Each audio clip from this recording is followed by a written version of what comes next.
At Sebring in March, this dramatic finish set the tone for an explosive season of GT2 class racing in the American Le Mans Series.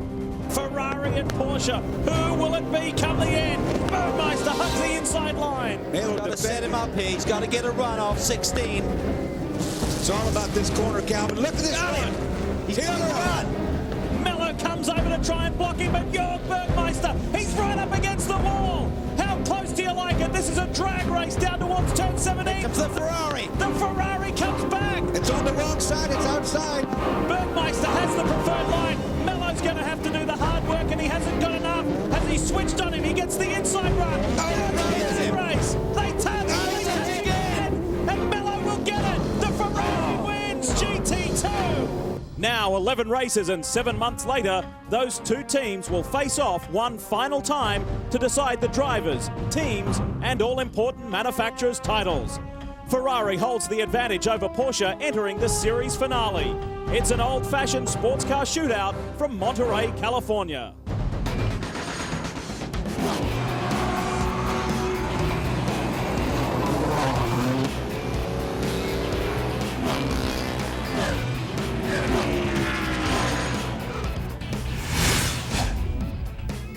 There's no better place to be for a season finale. Atop the hills overlooking Monterey Bay, it's the legendary Mazda Raceway Laguna Seca, the ideal locale to celebrate a superb season for the American Le Mans Series. And this is the Monterey Sports Car Championship.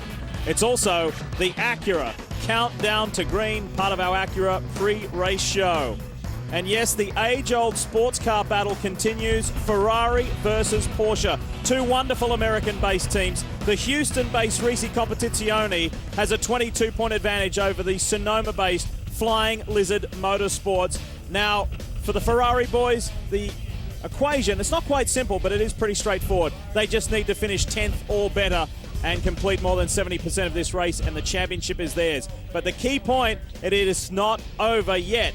And there's also a great race in the Teams Championship and the Manufacturers title, which you can imagine Porsche and Ferrari are very interested in. But things are looking pretty good for the boys in red, and that's exactly where Calvin Fish is. Well, for Jamie Mello and Mika Salo, Lee, they certainly thought they were going to wrap things up at Petit, but things got away from them a little bit there. Mika dropping down to the 6th place finish means you come into this final round now and you need to score points if the Lizard Boys were to win. Talk about the nerves within the camp, and how do you and Jamie approach the race today, knowing that you can't take yourselves out of this? Yeah, no, we go as usual. It's nothing to it. So we're on a pole. We've been fastest all weekend again. So we just go for win like always. Any concerns about the first turn? No, not really. No, it's just the most concerns for there's one prototype just in front of us, which is unbelievable that the P1 car can be slower than GT2 car, and he's only concerned. And I hope the organizers will move him in the back. Well, confidence is obviously high down here, but if Ferrari were to win here, it'd be the first major GT championship they've won here in North America since 1949. And to do it, Brian, they have to topple one of the big Porsche teams here today.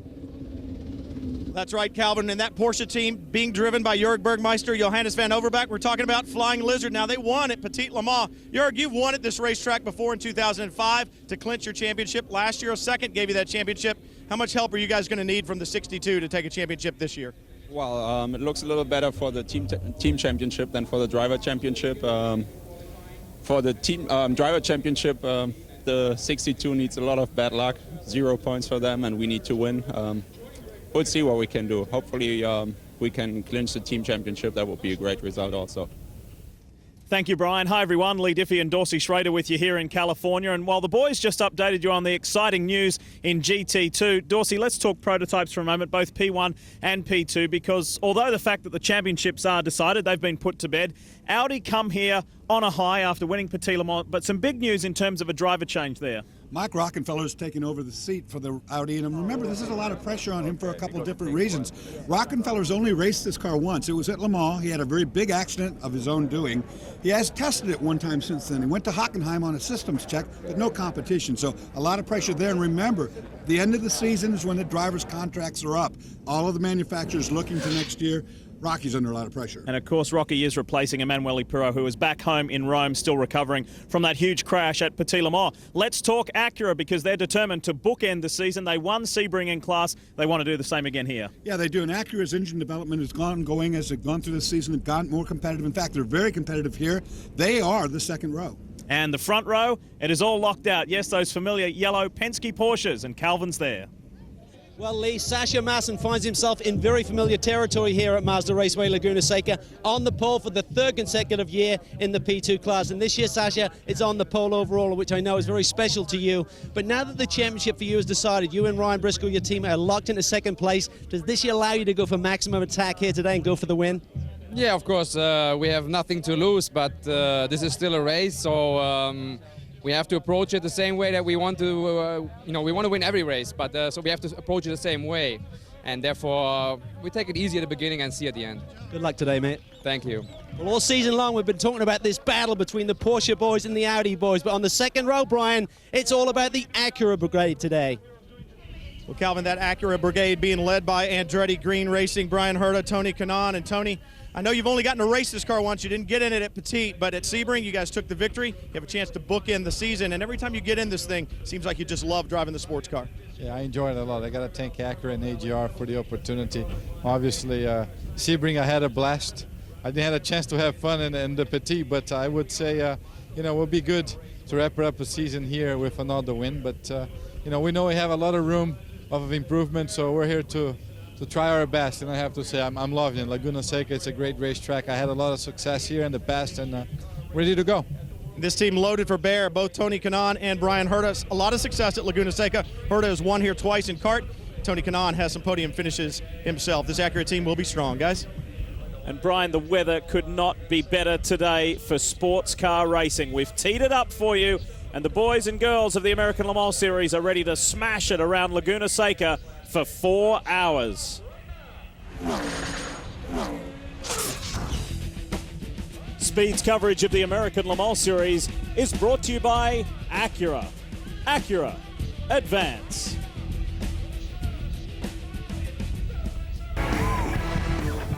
This fabulous venue celebrating 50 years of racing. Many legends have been created here in this Californian circuit. We'll see if we can create some more today. The finale of the American Le Mans Series.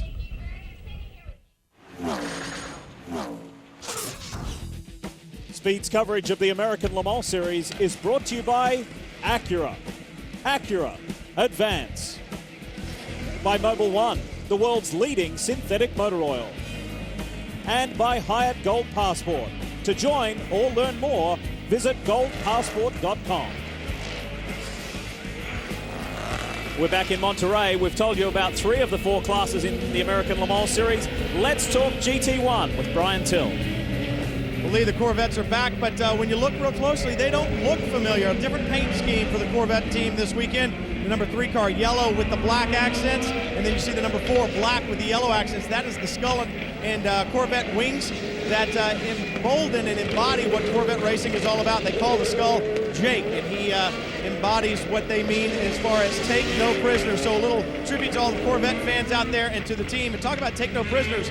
Magnussen back in the 3 car after that huge shunt at Petit Le Mans. Still ribs a little bit sore. That Corvette is the one that Andy Pilgrim, Ron Fillers ran at Mosport, the number 3 from Petit Le Mans. Well, that's in the back of the garage somewhere. That car's not going anywhere anytime soon, Lee. Yeah, great to see Jan Magnussen back. And it's time to talk about this wonderful racetrack with the Acura track map.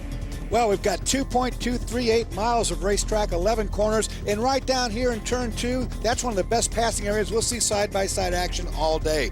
Now, you accelerate out of turn 3 and 4. It's the flat part of the racetrack. The cars will struggle for grip. They'll get to 160 miles per hour when they reach turn 5. This is the uphill section of the racetrack. You have to climb the hill through turn 6 at 110 miles an hour, and these cars will accelerate to 165 miles per hour. Here, the brake zone for the infamous corkscrew. Then it's down the other side of the racetrack, down the hill at 160 kilometers, 100 miles per hour through turn 10. And again, a great passing zone, turn 11, as they drag race off that corner to the start-finish line right here. Since the last time the American Le Mans Series visited Mazda Raceway Laguna Seca, it has been resurfaced, and all 4 classes smashed the existing lap records. And here are the 4 teams that did it with our pole sitter grid.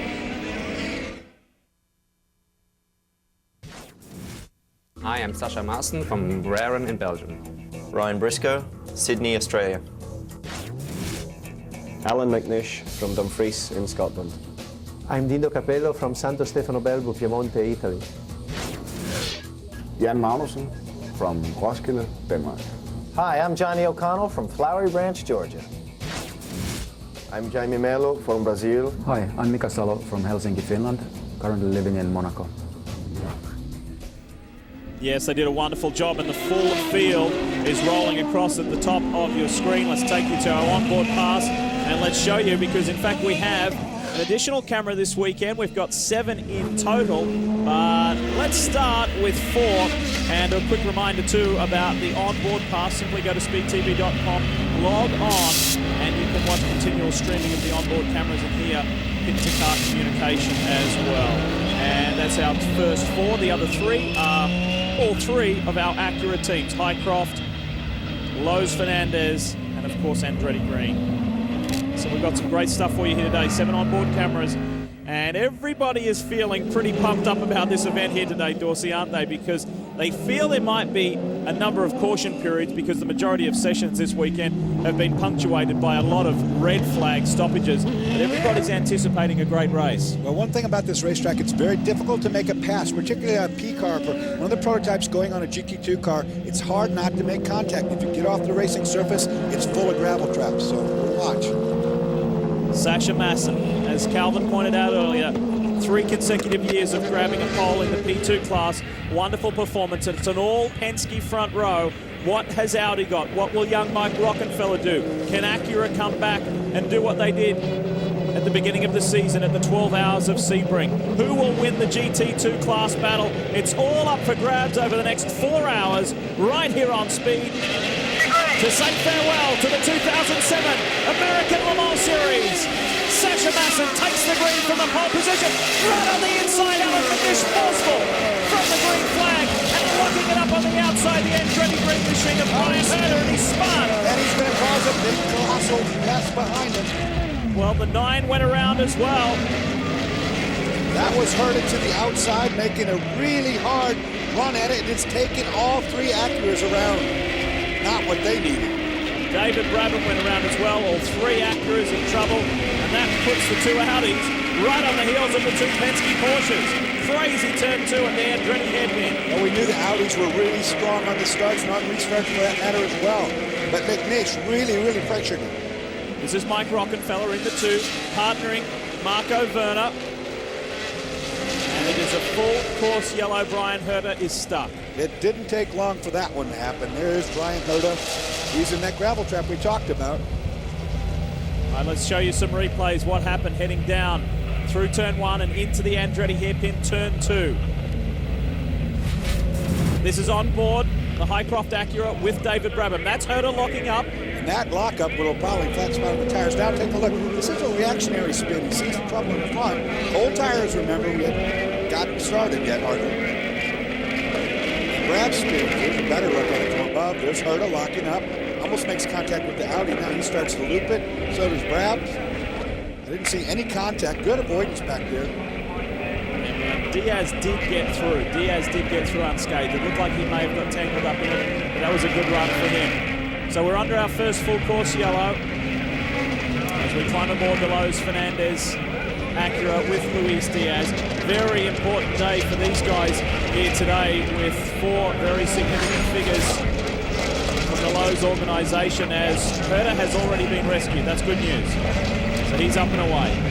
I said at the beginning of the show, watch that turn 2. The stack up down here is legendary. There it is, locked up, left side tires. Herter's on the outside, spinning, grabs to the middle and spinning.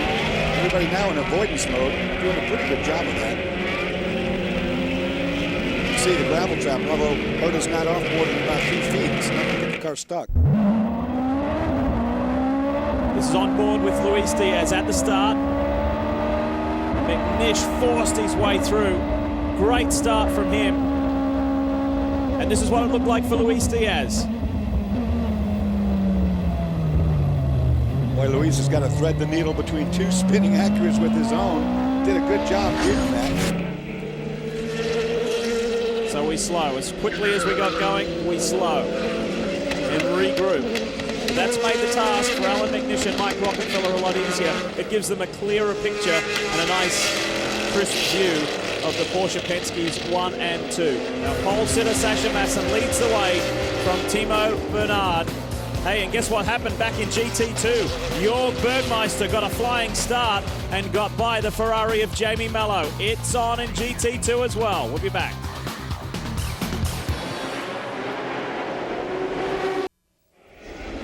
We're back just in time to see the green flag. First full course yellow is done, and look at Alan McNish right around the outside of Timo Bernard on the restart. Shot slams the door. He needed to get that done.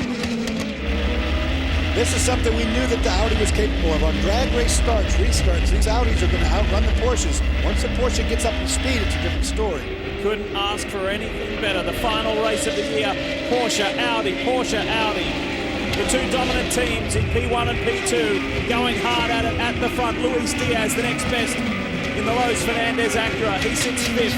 What about John Field in the Intersport Lola? Started 15th overall. He now runs 6th. This will be the first full lap if they can make it all the way around. McNish is looking for an option here. Guys, it's going to take a while to get tire temperatures. Ambient air temperature right now, 67 degrees at the green flag. Track temperature only 77, so a lot of teams thinking it'll take 3 to 4 laps to get good tire temperatures, and that may have been Brian Herta's downfall, guys. That's a good point, Brian. That's exactly what did it. It did look like was cold tires, pressure's not up yet, and just rushing down into turn 1. Of course, McNish really played the hand there, didn't he? He pushed everybody in pretty good. On the 7th car right there on screen, celebrated winning a championship with Romain Dumas and Timo Bernard at the recent Petit Le Mans. The sister car, the 6, is looking to make up for a frustrating round, so can it be their day? Let's talk GT2. I mentioned it as we were going to the break, that Jörg Bergmeister had got by the two Ferraris ahead of him, Peter Dumbrek and Jamie Mello. More importantly, Jamie Mello, because that's the car, the team they're fighting for this championship. So the man in the Californian-based Porsche for Flying Lizard Motorsports leads the way in GT2. And for Jörg, the mission is truly clear. He has no option whatsoever. He's got to win this race to be able to win the championship. He and Johannes van Overbeek. What a thrilling, what an exciting day for them, but what a tough day, because they need something unfortunate to happen to this car. They need that car not to finish and not to score any points. Blizzard very confident with that 45 Porsche. I asked the team earlier, can you win on track? They said, yes, we do think we have the speed, and I know that we can win in pit lane, but we're still going to have some bad luck for the 62. Just as you said, Lee, the 45 very fast, but they're going to need luck on their side as well. Well, these Porsches, notoriously, as the race goes green, the rear tires start to give up a little bit more than, say, the Ferraris' tires do, and they tend to slow up as they go longer on the green run. Had some driveline problems earlier in the weekend, but the team rectified that, and it's been a very strong performance overall as we see the Highcroft Acura. David Brabham behind the wheel, coming by to sweep by Bergmeister. Dorsey, you talk about the 45 car and the tires on the Porsche. I checked with them. They are running, even in this cold weather, the medium compound. It just felt like it was a more consistent compound, probably because of what you're talking about. On this high-speed racetrack, really easy to degrade the rear tires. They've opted to go with mediums. This racetrack notorious for having a very low grip level. That being said, it just has been repaved, and I've heard the drivers not complaining as much as usual about this area of the racetrack that the cars are in right now, the flat area where grip has always been critical. Bergmeister told Brian at the top of the show, he said, well, we know it's going to be tough for the Drivers' Championship, but we know we can still do it for manufacturers or teams, and that's what they're focused on, and particularly for Porsche, because only once in the history of the American Le Mans Series have they not won the GT2 manufacturer's title, and that was way back when BMW won it in 2001. Let's take you back to the start of this race and show you exactly how the German got by the Brazilian. This is riding with your Bergmeister, and you look up ahead of you, there's Ferrari, and he sees the wreck going and takes advantage. Jörg just stuffed the Porsche down the inside. I think really the 62, the Ferrari, knowing that it can't wreck out of this race, just gave it up. Pretty opportunistic move, but it paid off. power to Bergmeister, the multi-time category champion. Well, at the top of the show, Lee, we heard Mika Salo say that he was very confident, just normal routine, go for the win. But talking to other crew members this weekend, there is certainly a lot of nervousness in that racing camp. They really wanted to wrap things up in the last round, and they have all 3 titles on the line here today. So they have to be careful, and you know that the Lizard car is very fast. So I think Mika Salo is just putting on a very brave face. They want to tread carefully. They're treating this almost like a basketball game. They want to stay around for 3 quarters, get to that 70% mark, because it's a real key here today. To get points, they have to get past 70% of the laps turned in by the overall winner of the race, and then they can turn them loose. Calvin, when you spoke to Salo, and we've got to know him in his years in sports car racing, he's become a more relaxed character. He doesn't have the most effervescent personality, but when you spoke to him, he seemed a little more nervous than normal. He did. He really didn't want to say too much. I think he just wanted to put on that face, hey, we're confident we're just going to do our normal routine. But you have to believe, from Giuseppe Risi on down, the whole team here are nervous. I spoke to Vicky Sim this weekend. He said, this is a long race. We've seen the contact between the faster prototypes and the GT cars over the last few rounds. We've got to keep it clean. I am worried, he said. Well, I definitely saw Jamie Mello. When he saw that tire smoke off of Brian Herta's car, he just bailed out. He said, no, I'm not going to rush into this. We're hearing that the sister car to this one, the 61 Crone Racing with Risi, has received an unsportsmanlike driving flag. Tracy Crone is in that car, in the 61, and we understand there was contact with the 53 Robertson Racing Panos and David Murray coming in Georgia, starting that car for the Robertsons. So Tracy perhaps getting a little forceful trying to get by. Yeah, it doesn't look like either car has damage. I'm looking at Tracy's Ferrari here, and it doesn't have anything really looking too bad. Right behind that is David Murray in the Panos. And but for whatever reason, they saw something they didn't like. It's a warning flag. Don't do that again. While we've been watching the GT2 class, nothing's changed up front. It's still Sasha Masson leading the way in his Penske Porsche. Then Alan McNish second. Timo Bernard is third. Mike Rockenfeller is fourth. And Luis Diaz in fifth. Cal, what do you have for us? Well, unfortunately for David Bradley, did get involved in that skirmish there down in turn 2 with Brian Herta, and for these boys, that is devastating. Remember, they're in the thick of a battle for 3rd place in the LMP2 Championship. There's only 6 points to separate those guys, and they're sandwiched right between the 2 Dyson cars. So the Dyson cars are running well up in the top 5 or 6, and Bradley now has a lot of work to do with his teammate, Stephanie Hansen, to get back in the game. Well, because they could lose their spot in the championship to Guy Smith and Chris Dyson, who are only 3 points behind them, and Guy Smith is off to a good start. He's 4th in class, 7th overall. Brian? The guys on the 26 car, Brian Herta did bring that car to pit lane after he got it refired. They topped it off with fuel, put 4 new Michelins on it, not a mark on it, barely got off track, but as you guys know, you get off the racetrack here, you're going to find one of those gravel traps, now a lap down. The good news is, remember, this is a longer race. He's got 4 hours to get that lap back and try to climb his way to the front. It was a smart move on their part to put 4 tires on. He probably flat spotted the right rear for sure. But in any event, he's been in the gravel. No need to not take the risk to do it. Ride with the man known as Mr. Laguna Seca himself, Brian Herta. Aboard the Andretti Green Acura P2. As we look at the Prototype 2 class, it's Penske 1-2, Lowe's, Fernandez, and then Dyson 4 and 5 with Guy Smith and Andy Wallace.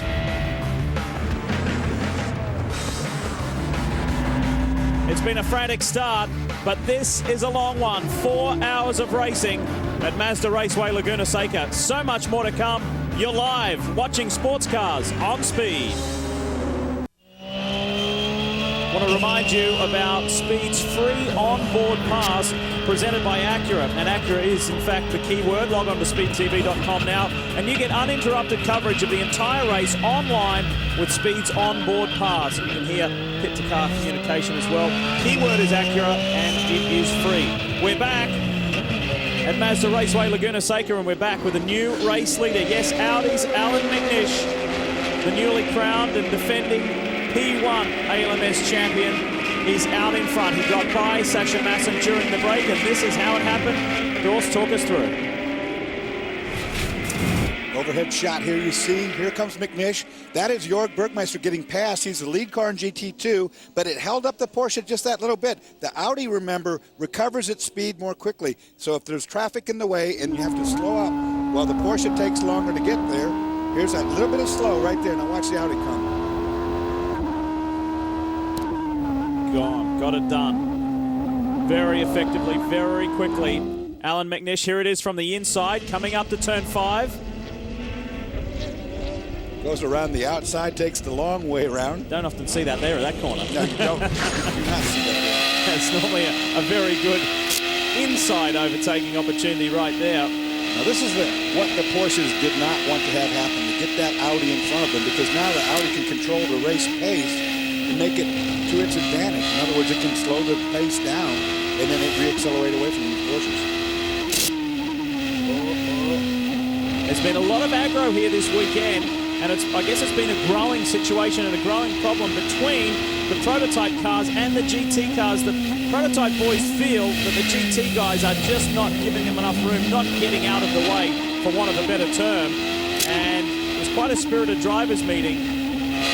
I don't think they're ever going to agree. No, they won't agree because they're both doing their jobs at their capacity level. No, but what the problem is that the cars are very similar. The prototype cars and the GT cars are very similar in their corner speeds. The only place the prototype car really has a huge advantage is in braking. That being said, when you go in the brake zone and you're really stuffing it in there, that's when you get in trouble. The guys, you'll notice that the drivers who have the least problem are the guys in the Penske Porsches. Why? It's because all of those drivers, with the exception of Ryan Briscoe, spent time in the GT ranks. Remember, all those guys were in Porsches in the GT2 class, and I think they have a better understanding of exactly what they can expect from the drivers of those GT cars because they themselves used to drive them. Up front, first, second, third, the GT2, and look at this, Jamie Mello putting the pressure on Jörg Bergmeister for the lead of this class. Remember, if you've just joined us, these are the two cars, two teams in the chase for the championship, drivers, teams, and manufacturers. All 3 titles up for grabs, and Bergmeister locks up. He's feeling the pressure. Yeah, he drove it up right to the limit that time. Did a good job of not flat spotting. And he's got prototype cars working their way through. We already saw the leaders go by. I think this is the 9 car. And this has been a significant weekend for Jamie Mello. Not only is it the weekend that he can clinch the GT2 driver's title, but it's his first time ever at Mazda Raceway Laguna Seca. And he's really come to grips with this demanding and challenging circuit very quickly, very effectively. On board with Herder. That's good. Remember that the camera went through. I thought maybe he hit him. Watch this, coming up to the coach to 160 miles per hour, right about here.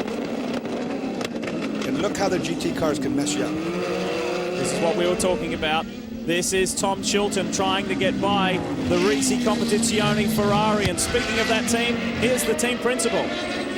Giuseppe, we see Jamie starting to put the pressure on the 45 car. You got a championship to win here. Wouldn't it pay to sit back a little bit right now? It takes a little longer for our tires to come in, so he's not comfortable with the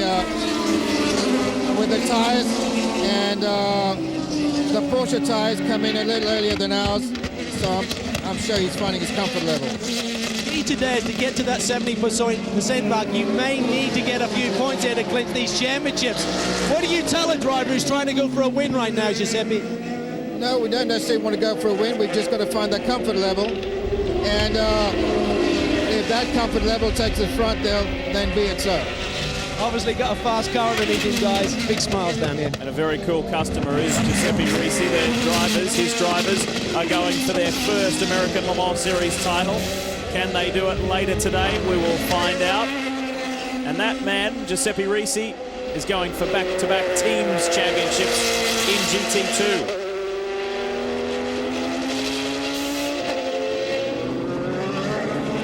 Interesting scenario, isn't it? I mean, Bergmeister realizes that he has got to win. I mean, without a win, well, it's all for naught.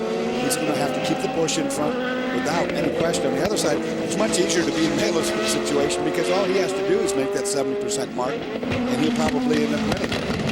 incidentally, further back in GT2, Darren Law, wait for him to come around the corner in the second Flying Lizard Porsche.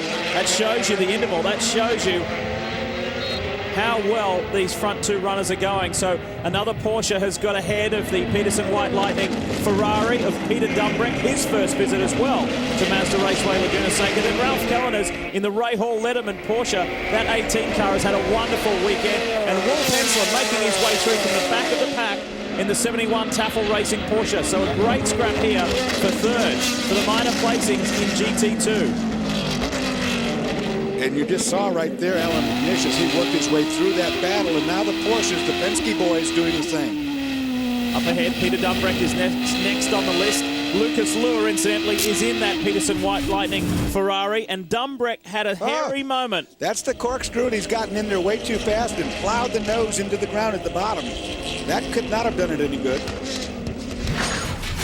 Well, I think for any driver, and they've spent a little bit of time here at Laguna Seca, that's inevitable. So it's his first visit. He's got that out of the way. That is so much fun on the corkscrew to throw the car down the hill. But if you do it like a mile per hour too much, it doesn't grip and you go slamming in the bottom. You saw the Ferrari right there dug a hole. I'm surprised. That's a pretty stout front end he's got on that one because it normally does a lot of damage. There's the same spot. And look at the dirt on the racetrack now. All the drivers going wide of that, they see it. So yes, Lucas Luhr was snatched from this car at Petit Le Mans 2 weeks ago, but he is back with the team, and the reason why is Dirk Muller is over in Europe finalising his commitment there in the FIA GT Championship and trying to clinch that title as well. So it's been a busy racing year for Muller, but it's great to have Lucas Luhr back. Peter Dumbrink starting the car. Hey, reminding you about Lowe's Fantasy Racing on AmericanLeMans.com. It's one of the most popular offerings on this website. And for all you sports car fans, you can race against each other, other drivers, on some of the best road courses in the series and win prizes. Check it out on AmericanLeMans.com. Our four respective class leaders will be back. Round 12 of the American Le Mans Series continues here at Mazda Raceway Laguna Seca, and we want to tell you about next year's schedule. Of course, whenever we finish a season, we're always looking forward to the next year's schedule, and here it is as far as race meetings, dates, and broadcast partners. Here at Speed, we're very pleased that we'll be kicking off the year once again at the 12 Hours of Sebring. The American Le Mans Series welcomes a new member to the broadcast family, and that is ABC, and ABC will cover St. Pete, Long Beach, and Houston, 3 races in a row. Speed will pick up the next few, and then of course NBC Sports returns as well for the Mid-Ohio event and here in Monterey next year to wrap up the season. So that's what it looks like. Exciting times ahead for the American Le Mans Series on TV in 2008. We're back and we ride and we watch the GT2 class battle because it couldn't be closer. Bergmeister, while we're away, has been able to fend off the constant challenge from Jamie Mello. I don't think you're going to see this change in the next 4 hours either. These two are going to go at it tooth and nail just like they have throughout the entire season. Flying Lizard boys are realistic. I spoke with Bergmeister and Johannes van Overbeek throughout the course of the weekend, and they know that it's a long stretch, they know that it's a tough task, and they can't help but reflect on what could have been. Remember Detroit, it was a nightmare for them. The car went up in smoke after an accident between it and another Porsche. What could have been? It could have been so much closer, but that's the way it goes throughout the course of a sports car season. We are looking back, Bergmeister at Mello. It's out the side view mirror, and you can see Mello back there in the Ferrari, and remember objects in the mirror. Here. It's not good for George Bergmeister. Cut off a few people on the highway over the years, of course, haven't you? We don't really look at this anymore. 14 on P3. That, to me, sounds like the communication from Thomas Blum at Flying Lizard. The gap from Bergmeister back to the sister car of Darren Law in position 3.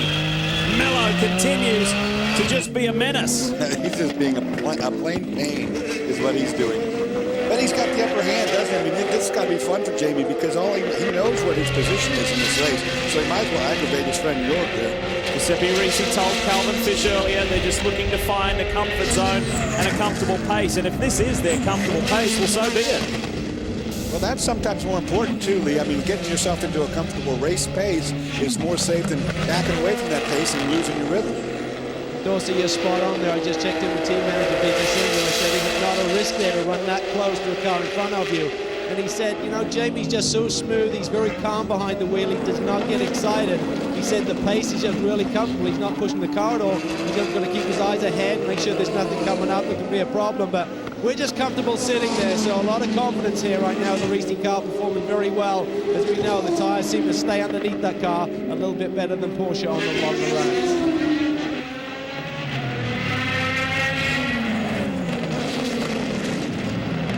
And there's another example of the closing speed between a prototype and a GT car. As we climb aboard the Paynos Team PTG Esperante, Joey Hand behind the wheel.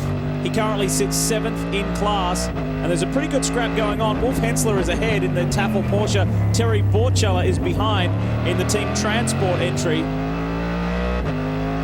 Darren Law right in front of Wolf too, so there's a big gaggle of cars right there with very good driver talent having at it. So Peter Dumbrick has regrouped to get 3rd place back from Darren Law, and in turn Ralph Kelleners, who's having a superb drive today, has also got ahead of Darren Law and runs 4th in class. So a GT2 battle is Bergmeister, Mello, Dumbrick, Kelleners, Law, Hensler. Hand is 7th, Borchella 8th, Tracy Crone 9th, and Dave Murray is in 10th. We saw Alan McNish working the Audi through for the overall lead. Here come the 2 Penske Porsches. Now watch how difficult it is for the Porsche. If it doesn't get clear of these cars, it loses its momentum, and thusly it takes it longer to get that momentum back than it does the Audi. Bigger engine, the big diesel power. Did you just say thusly or thusly? Well, either way. It works both ways. I'm just giving you a hard time. Line astern, the Penske Porsches. The 6 of Sasha Masson and Ryan Briscoe would dearly love to end the year on a high. That intra-team battle has been very much one-sided with Romain Dumas and Timo Bernard. We go back with Joey Hand. Asked Joey the other day, what have you got on the board for 2008? Because there's a lot of people who would like the services of this young man. And he said, I've got a number of things out there, nothing yet confirmed, but he's a good, young, fast American driver. Speaking of fast, Tom Chilton flies by in the Arena Zytek. That's the P1 Zytek. Tom Chilton, of course, a former race winner here, along with Hayanari Shimoda, who's in the P2 Zytek this weekend, incidentally. This racetrack, you know, it just lends to this great racing, but we're going to be in traffic like this throughout the entire day, and you just don't dare bump one another. There's been so many incidents this year so far between the prototype cars getting into the GT cars.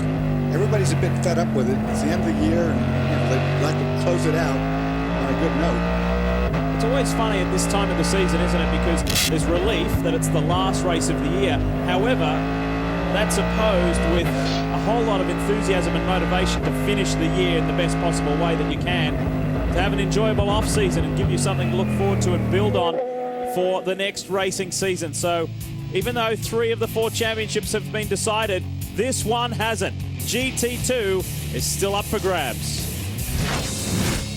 And that's what it's all about. Ferrari versus Porsche.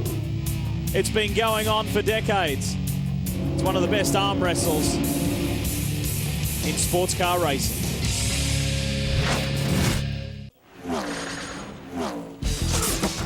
Speed's coverage of the American Le Mans Series is brought to you by Audi, truth in engineering. By Bridgestone.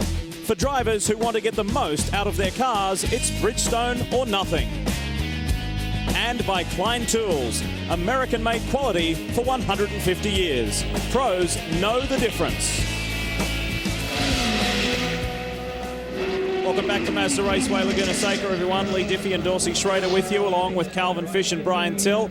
It's the season finale, and this man here, Alan McNish, the P1 class champion, 3 times now in his wonderful career, leads by 6.5 seconds over Sasha Masson and Timo Bernard. And we talk about Prototype 2 class because this is on board with David Brabham. He's got Ben Devlin in the BK Motorsports Mazda up ahead. and Brabs is trying to claw his way back into the top 10 overall. Well, she was involved in that first lap spin with Brian Herta. Oh, there's not much room to do this. That was close. Devlin had to drop 2 wheels off the racing surface, and Brabham forceful. He's on a mission. Well, he's been back to the pits, and they've got that car with some tires on it, so it's in good shape. And Got a little bit of a tap on the side, right side, just keeping an eye on the pressures. so they did touch. 10-4, nice move, David, nice move. Now set sail, go get the next one. Well, listen to the crew there talking to David Bradley. He's just giving them an update on the action out on the racetrack. But talking to the team today, they said one of the things with this Acura chassis where we really struggle, and that could really go back to Herta's situation as well, is that we really don't have the mechanical grip in the chassis that we're looking for. The aero is really good, the mechanical grip is lacking, and when the tires are cold, we really struggle on restarts and certainly at the start of the race. So this is one of the things they're looking for next year. Another area of concern is the way that the Penske operation runs with 2 cars being able to go in 2 different directions, looking for a setup on a race weekend. They feel that is a detriment for the High-Crop racing team this year. They are certainly looking to run in 2 cars for next year, according to team owner Duncan Dayton. Well, 2 bullets is always better than 1 in the gun there, Calvin. And for the guys down at BK, they only have the 1 bullet. Ben Devlin holding on to that Mazda-powered car right now on the Kumo tires. They've had a different Kumo tire package on that car every single race, so nothing really consistent there. But this new front tire that Ben Devlin has on the car this weekend, he and Jamie Bach, they really like it. It's giving them better grip from the apex off the corner. That's one of the things they've been suffering from all year long, and this program continues to develop. New engine this year, new chassis, new tires. The program really coming along. Devlin having a good run right now. And the similarity with both those teams, new organization, new personnel coming together, and they've been forced to blend together to try and become one cohesive unit. And when you don't have a lot of testing, that means you've got to do it on the race weekends. As we take you back to the replay of Devlin and Brabham.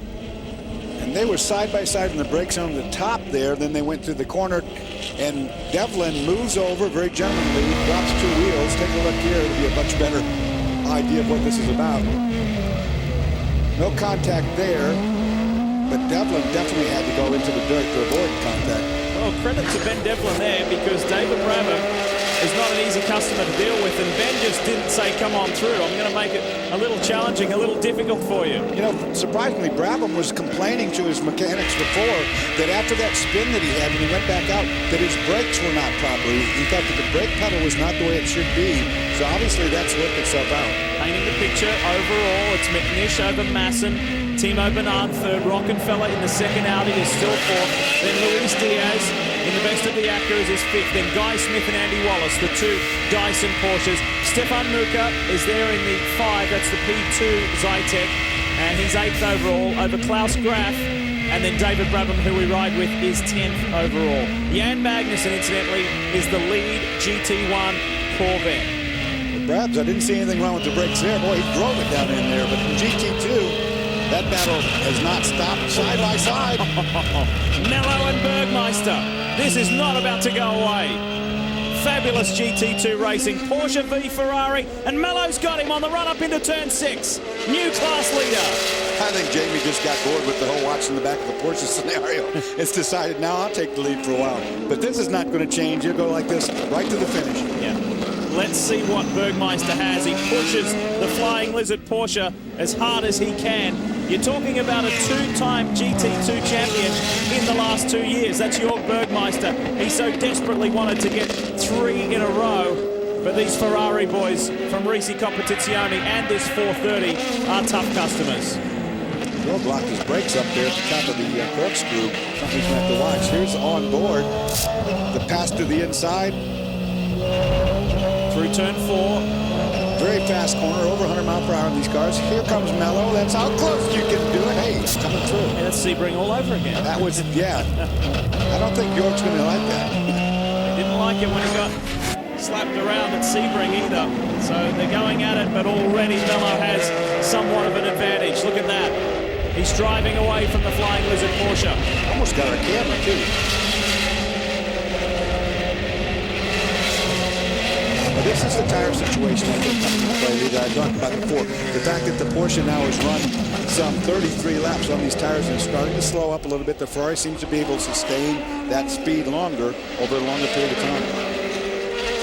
Slowly working our way towards quarter race distance.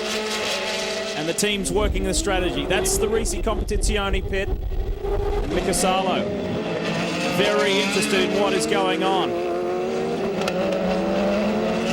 And we should add, because it's a question that we get asked a lot, Dorsey, isn't it? What's Mika Salo like? How's he dealing with sports car racing after life in Formula One? The very easy answer is he loves it. He really enjoys this and loves being in America. There's Mika Salo. Hello, Mika. Didn't so much like what was going on with the FIA GT Championship. He said, just me personally, I like the American Le Mans Series better with the rules package and how it's run. And he said, I love racing here. It's a lot more, as you can imagine, a lot more relaxed environment for him. And they have had such a stellar battle with Porsche throughout the entire year. I mean, it's storybook stuff, isn't it? It goes way back.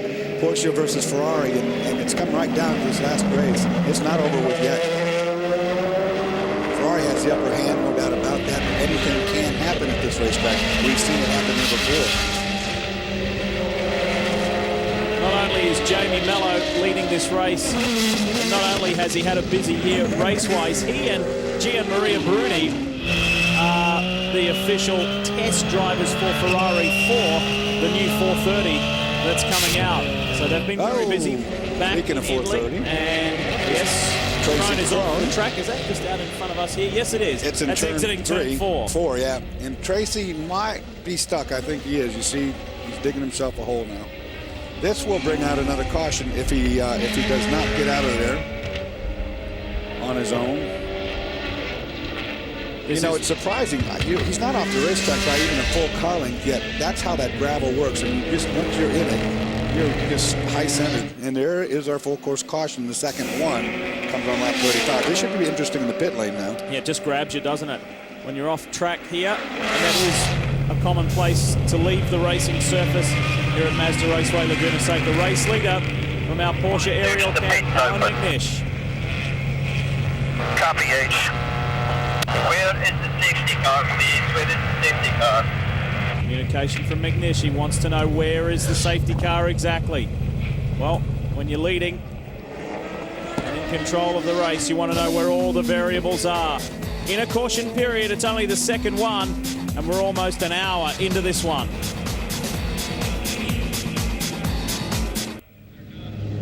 Welcome back to Mazda Raceway Laguna Seca. The leader, Alan McNish, brings the Audi down pit lane. Little bit of an advantage that he had. There was lap traffic in between he and the Penske's. Now look at this refueling rig. It has to come all the way over the top of the car. This car was designed for Le Mans with the pit side is the other side on this race car, so it adds about 3 seconds here to the refueling. We know the Penske boys are dynamite in these pit stops, so the key is going to be, does this Audi take a full fuel load here or try and save a little bit and get this wheel change, tyre change done a little bit quicker?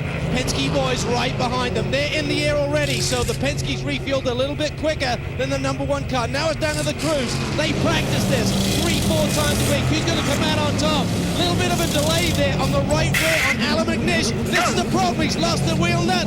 And the #6 car, Sasha Bassett, takes the overall lead.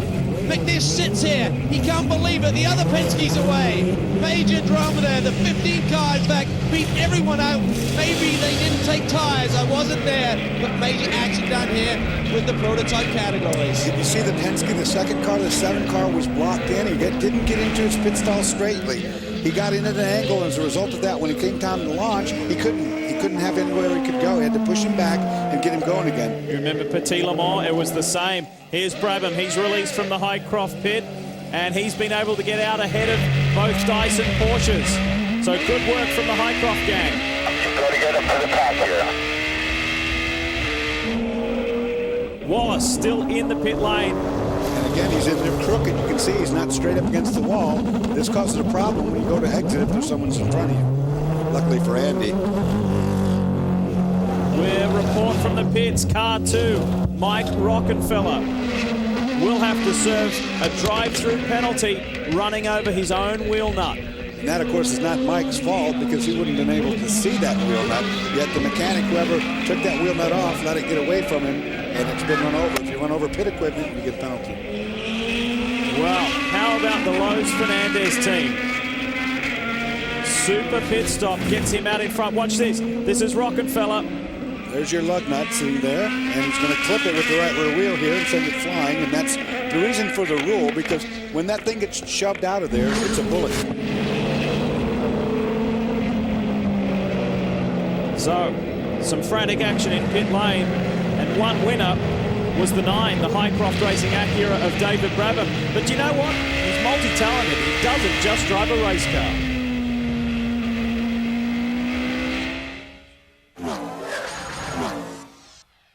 Hi, I'm David Brabham, and I'm your Cub reporter. But I'm going to change it. I'm going to change it to the Cub investigator, because I want to go out there and interview those people that you don't see that make this series so special.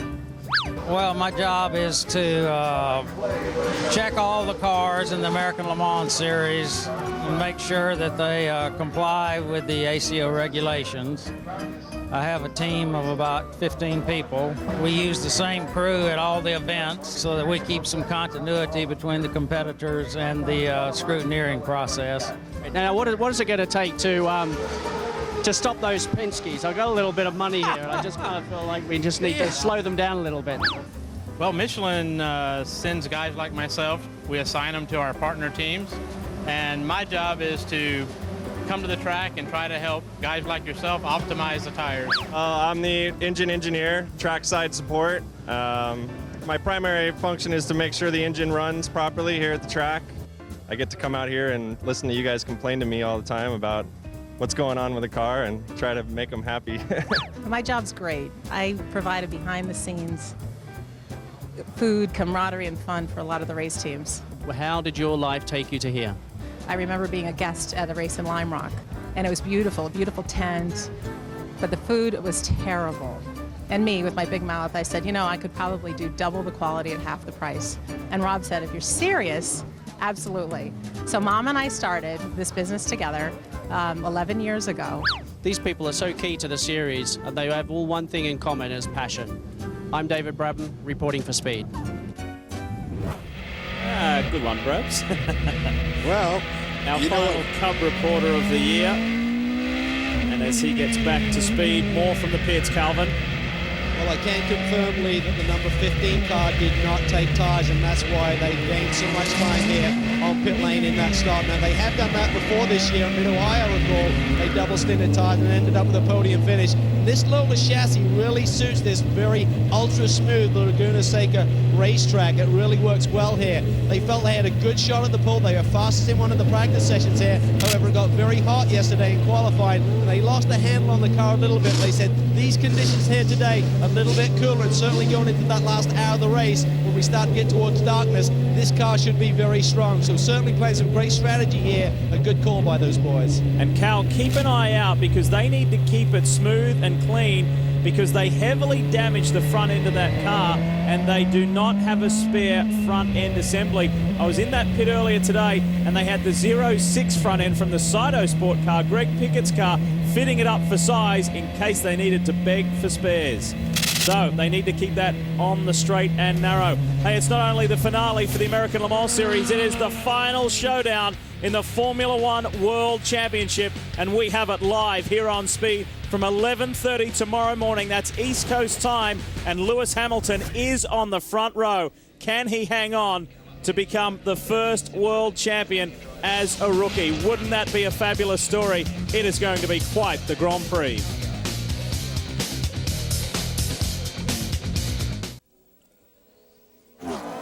When there's $100,000 up for grabs, it gets the team's attention, as was the case this year with the Klein Tools Pit Crew Challenge. And this weekend, it was the final showdown.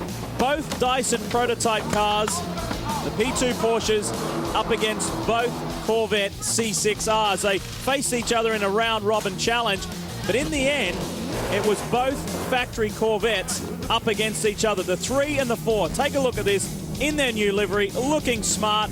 Teams, these boys are so well drilled. They each had their own specific strategy, how to play it out. $20,000 up for grabs for the winner, $10,000 up for grabs for the loser.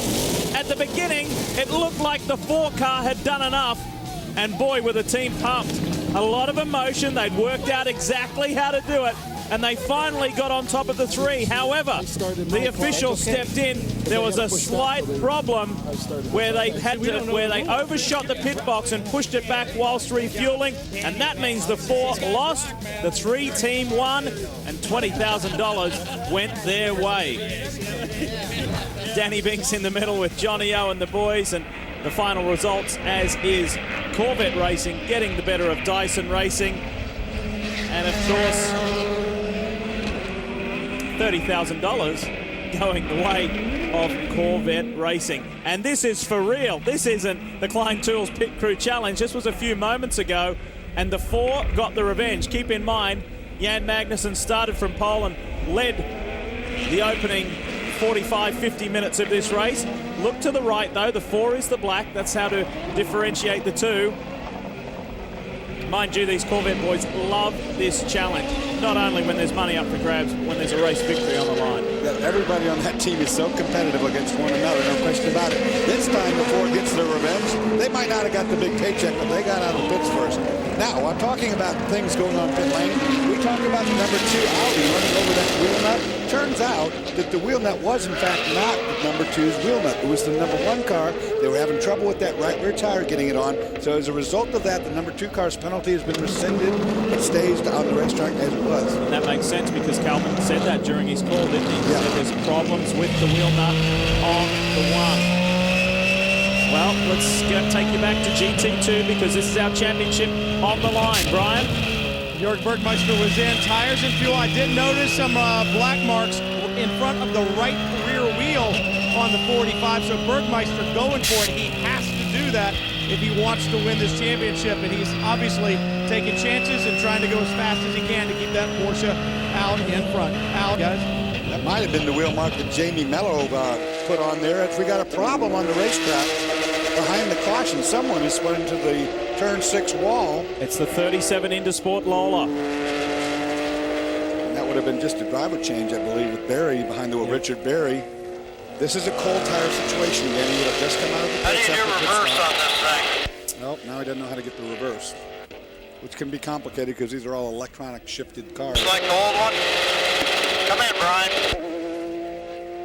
Remember, guys, they just switched to this chassis a couple of races ago, so Richard Berry does not have a lot of time behind the wheel of this, and this is why he's unfamiliar with the operating procedure in engaging reverse there.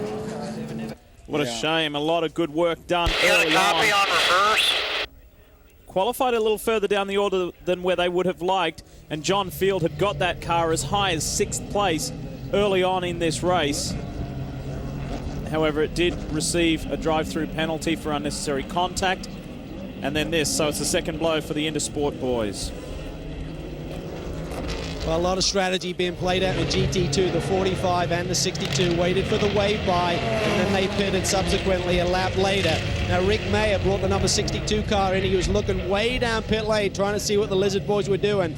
And he was unsure if they were going to take tires, so he blinked and he said, no tires. They kept the tires on. I asked him why. He said, I want to maintain track position over the 45. So he said, the advantage we have when we go back to green, our tires will be hot, but at the end of this stint, boys, who knows what the performance will be like. And you want to talk about 2 superstars without the driving suit or helmet on, Rick Mayer and Thomas Blum, respectively, calling the strategies for Risi Competizione and Flying Lizard Motorsports. We'll be back.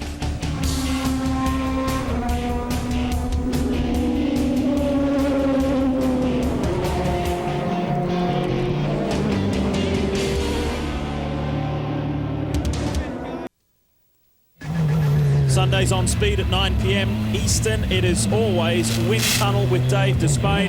And Dave is very proud of the special guests that he attracts to the show. And as you can see, the on-screen graphic, Dale Earnhardt Jr. to talk about past, present, and future with Dave Despain. And also our own Bob Varsha will be on there to recap tomorrow's exciting end to the Formula One World Drivers' Championship. Good stuff. Looking forward to that. Brian, what do you have? What I've got is Michelin tires down here. You know, Michelin's done something that's pretty amazing this year, Lee. In every race of the American Le Mans Series this year, they've won all 4 classes, and that is pretty amazing stuff. They're trying to do the same thing here again this weekend. They're known for both their performance and their endurance. When you talk about endurance, go back to Petit Le Mans, where a Michelin tire very similar to this was on the number 71 Tafel Racing Porsche. The wheel nut got stuck on the left rear, and that is one of the tires that gets punished the most at Road Atlanta. They ran that tire for 104 laps, 264 miles, and that car finished very well indeed. Afterwards, they looked at the tire, and the Michelin tire engineers and Tony Dow from the team looked at it and said, this thing could have done even another 50 miles. Pretty impressive stuff by Michelin. Cal?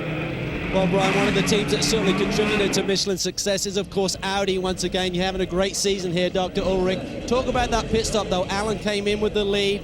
The Penske cars went up in the air a little bit sooner, meaning the fuel went in quicker once again, but then there was a problem that looked on the right rear. Do you know what happened? I think there was a small problem with the wheel nut, which costed a little bit of time. We will try to make it better next time.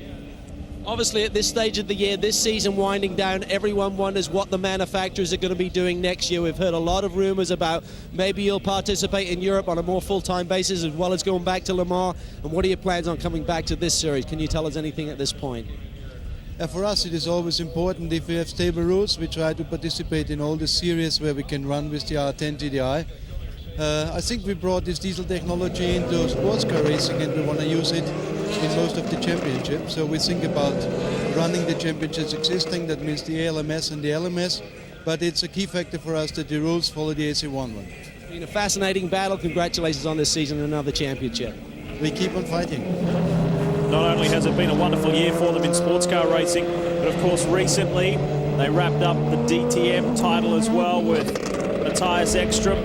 He clinched it in front of 152,000 spectators at Hockenheim in the past couple of weeks. So excellent performance from Audi, and for them to win the P1 Championship, Teams Championship, another year to celebrate. And of course, let's not forget the big one, Le Mans. We like to squeeze in as many breaks as we can during cautions so we can show you as much green flag racing as possible. That's what we're going to do right now.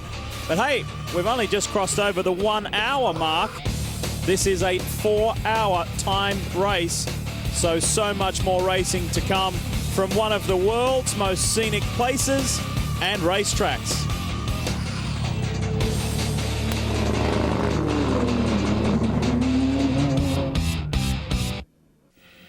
The Monterey Sports Car Championships continue here at Mazda Raceway, Laguna Seca, the 12th and final round of the 2007 American Le Mans Series. But not only is this feature event the only one on the track, it's been a full weekend of racing, including the very exciting Star Mazda Championship.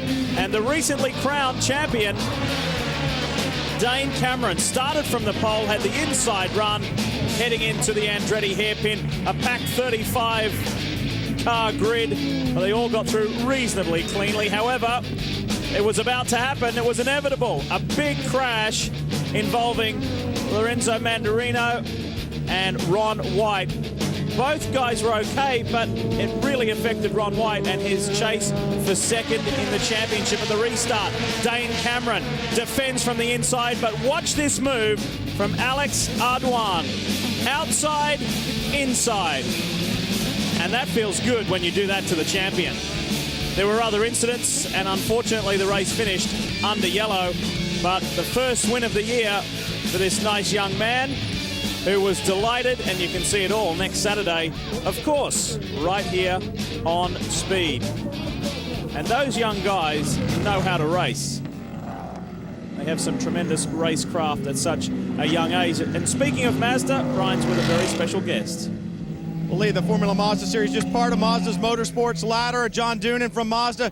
How excited are you guys about the dent that Mazda is making on the motorsports world this year? You guys have done some phenomenal things. Well, it's pretty exciting, Brian. All of us at heart are racers at Mazda, so to be able to do what we've been able to do with the ladder and put drivers in Mazda-powered cars from go-karting all the way up to the American Le Mans Series is really important for us. Let's talk about America Le Mans Series right now. Ben Devlin has the Mazda back up in the top 10. What are we looking for in 2008 as far as prototypes go? Our goal for this year was continuous improvement, Brian. And you look at the last half of the season, we saw some good results at Mosport and certainly Petit Le Mans. So we will be back in 2008, and we hope to be competing for podiums all year long. Don't be surprised to see a lot more Mazda-powered cars out there as well, Lee. I know they're looking to put as many on track as they can. Yeah, it's been a good year for John Doonan and the Mazda Speed family, really, hasn't it? And Dorsey, this extended period of caution, now 30 minutes long, has really helped them fuel-wise, fuel economy-wise. I tell you who it helps the most, without a doubt, is the Audi. And remember that turbo diesel, the Audi in this configuration is using almost no fuel. And these normally aspirated high revving engines, well, they have to keep the RPMs up so they don't fall out plugs, etc. So right now, the advantage goes to Audi. The diesel is just idling around here, not using any fuel at all. Beautiful images high above, with thanks to the Porsche aerial cam. But we're ready to go racing. I'm sure you are too. And this situation with Richard Berry and the Intersport Lola has been cleaned up. It should not be too far away. Cal? Well, a quick update on the #1 crew here this weekend. Bob Green, who's the #1 mechanic for that car, came to the track this morning, was not feeling well at all. The doctors checked him out, sent him back to the hotel, gave him an IV. So Brad Kettler has taken over the #1 duties on that car. The last time Brad did that was at St. Petersburg, and that's the last time Audi won a real sprint race. So certainly a good omen there. And a funny story yesterday we heard about Mike Rockefeller, obviously subbing for Pirro in the #2 car, was on his qualifying run, and the engineer there, Ron Mathis, really likes to talk to his driver a lot on the radio, and suddenly during Rocky's fast lap he came across the radio. He said, "Please do not talk to me on my fast lap." And the rest of the crew just busted up because Ron really likes to give his drivers encouragement.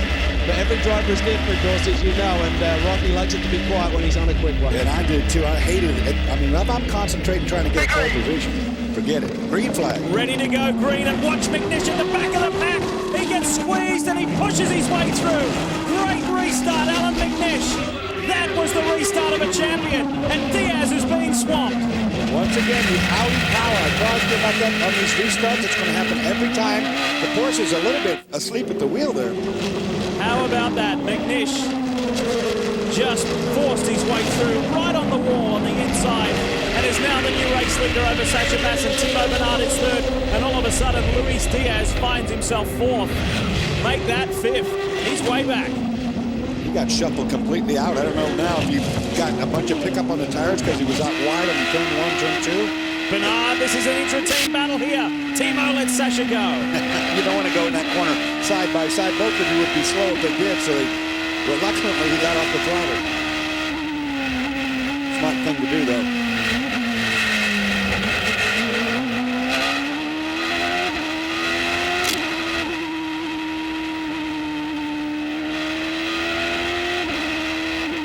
Well, just remember, Dorsey, you talked about pickup on the 15. They were the team that stayed out on their tires, so those tires would have been a lot warmer, and that's the problem. If you do stay out on the same rubber and running around as long as they did, you're going to pick up every piece of rubber out on that racetrack. That takes about 2 or 3 laps to those to scrub in. So the guys who are on the fresh rubber, new skins, they're going to be in better shape at the start.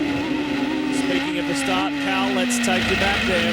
Let's show you what it looked like if you were Luis Diaz in the number 15 Lowe's Fernandez machine. Coming out of turn 11, gets a little loose. That could be tire buildup again, like Calvin was talking about. Now he's a sitting duck. Here comes McNish. Huge power on the Audi at the inside. Thank you. And it traps the two Porsches, really. Look at Diaz, right on board with him. There's his little bobble at the start. Had to get out of the throttle to keep from spinning. That leaves everybody with momentum behind him. But I think this is where he gets to the outside and gets tire buildup. I'm sure that's what this is. See, he's way out to the outside edge of the racetrack where it's dirty. And right now, he's just sitting duck. Mazda Raceway Laguna Seca holds a special place in Luis Diaz's heart because this was the first racetrack he ever competed on in America. A lot of experience in Mexico, and now has a lot of experience in North America as a whole. This was the first place he ever raced at in the USA. His tire issues are no longer a problem. He's got the tires cleaned off, but that was a hairy start for him. When you get trapped to the outside and you get that buildup, the car just will not turn. The steering wheel is ineffective. There's another Acura immediately behind. That is David Brabham. He's in 7th. Where's the third Acura? For Andretti Green, the XM satellite machine. Tony Kanaan is now behind the wheel, and he's down in 14th overall, 9th in class. Another problem developing is going to be visibility. I saw going up toward turn 1 that time that the sun is really truly right in your face. this time of day, it gets pretty hard here. Oliver Gavin leads GT1. Jamie Mello in the Risi Ferrari still leads GT2. The overall picture for you, it's McNish, Sasha Masson. Bernard is third. Rockenfeller fourth. Smith is fifth. Diaz sixth. A little bit of sawing on the wheel there. I was watching that, surprisingly. Ooh, a little blocking going on. Stefan Muka on the inside in the Zytek. Teamed with Hayanari Shimoda this weekend. It's Andy Wallace putting the work on him, trying to get by, but that was a pretty flagrant block on an uphill section of the racetrack, which really kills both your speeds. This is a battle for 8th overall, 6th in the P2 class. And behind these boys, it's Ben Devlin in the BK Motorsports Mazda.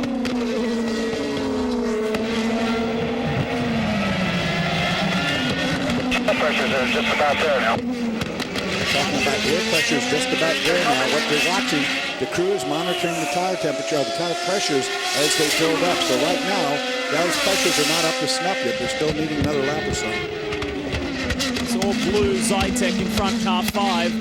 This is the smaller engine of the two Zyteks that are competing here today. This is run by Bill Gibson, the principal of Zytek Motorsport. And this, as much as a racing exercise, is also a marketing exercise. He's trying to get some people, some customers, particularly in Europe, interested in this machine, and here in the United States for that matter, to say, hey, this car is a good little package. It's good chassis, good engine. It's good overall if you want to be in the thick of things in prototype 2 class racing. Take a look at this. That's what it's all about. Bringing his operation over to run at Petit Le Mans and here at the Monterey Sports Car Championship. Ian, talking about that tire pressure that we just heard the mechanic advising him on, it's a twofold issue. Not only are you not getting the maximum grip that you should get out of the tire, but more importantly, these cars are so low to the ground that until the tire pressures get to be what they need to be, you're actually running the car flat on the chassis. The tires are not up to the right height yet to keep the car off the ground. For Dyson Motorsport, there's Andy Wallace in the Thetford Porsche. This weekend marks a very special weekend for that team because it was a year ago. How quickly a year goes by. But James Weaver, the sports car racing legend, announced his retirement after 20 years with Dyson Racing. And James, if you're watching back in Europe, hopefully you've got a cool treat and you're enjoying yourself. We miss you a lot. We miss seeing you around the paddock, that's for sure. As we go to a break, I want to remind you that AmericanLeMans.com has recently retooled its website to offer more audio and video activities for you. Be sure to check out podcasting that features new audio, video features, and extensive coverage of the series. And of course, that website is easy. It's AmericanLeMans.com. Class winners unchanged. There they are.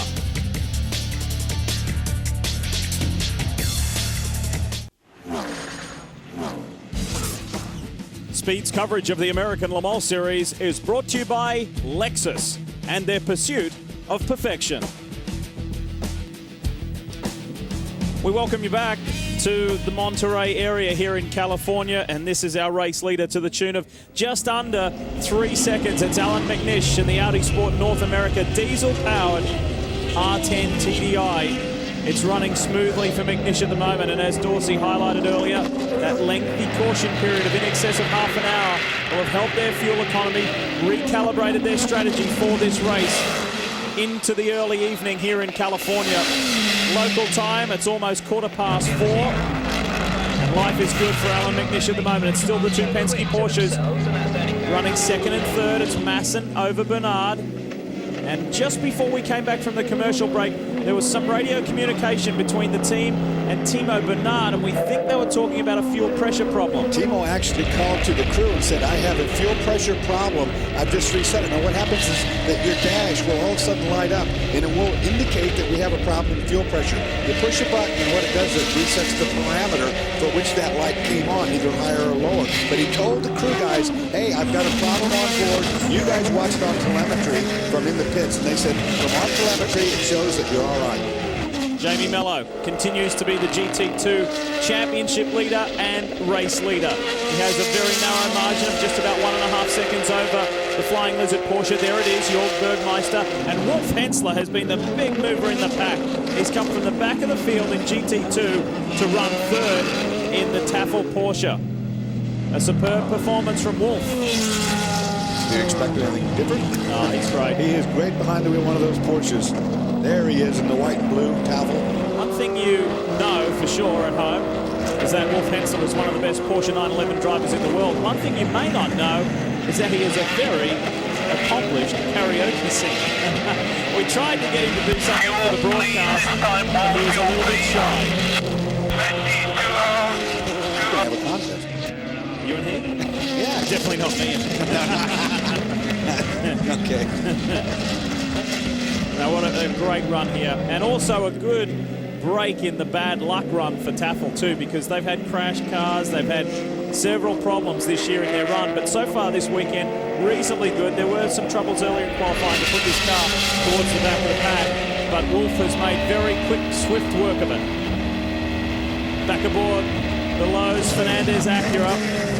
It was Diaz whipping by. You can just see the difference in the closing speed of those cars. It's really the braking zone that it's so prominent. You see them on the straightaways are not that much different, but when you get into a brake zone, particularly from a very high speed area of the racetrack to a slow one, that's where these cars really dominate.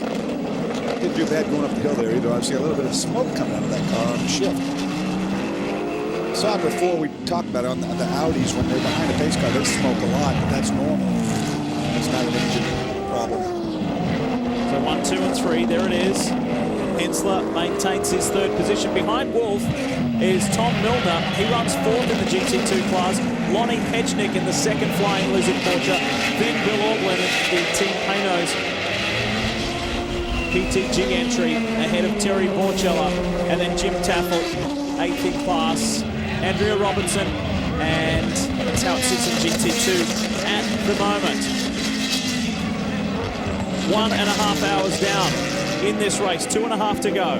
There's that smoke again out of the 15. We'll have to keep an eye on that. That is not a car that normally does that.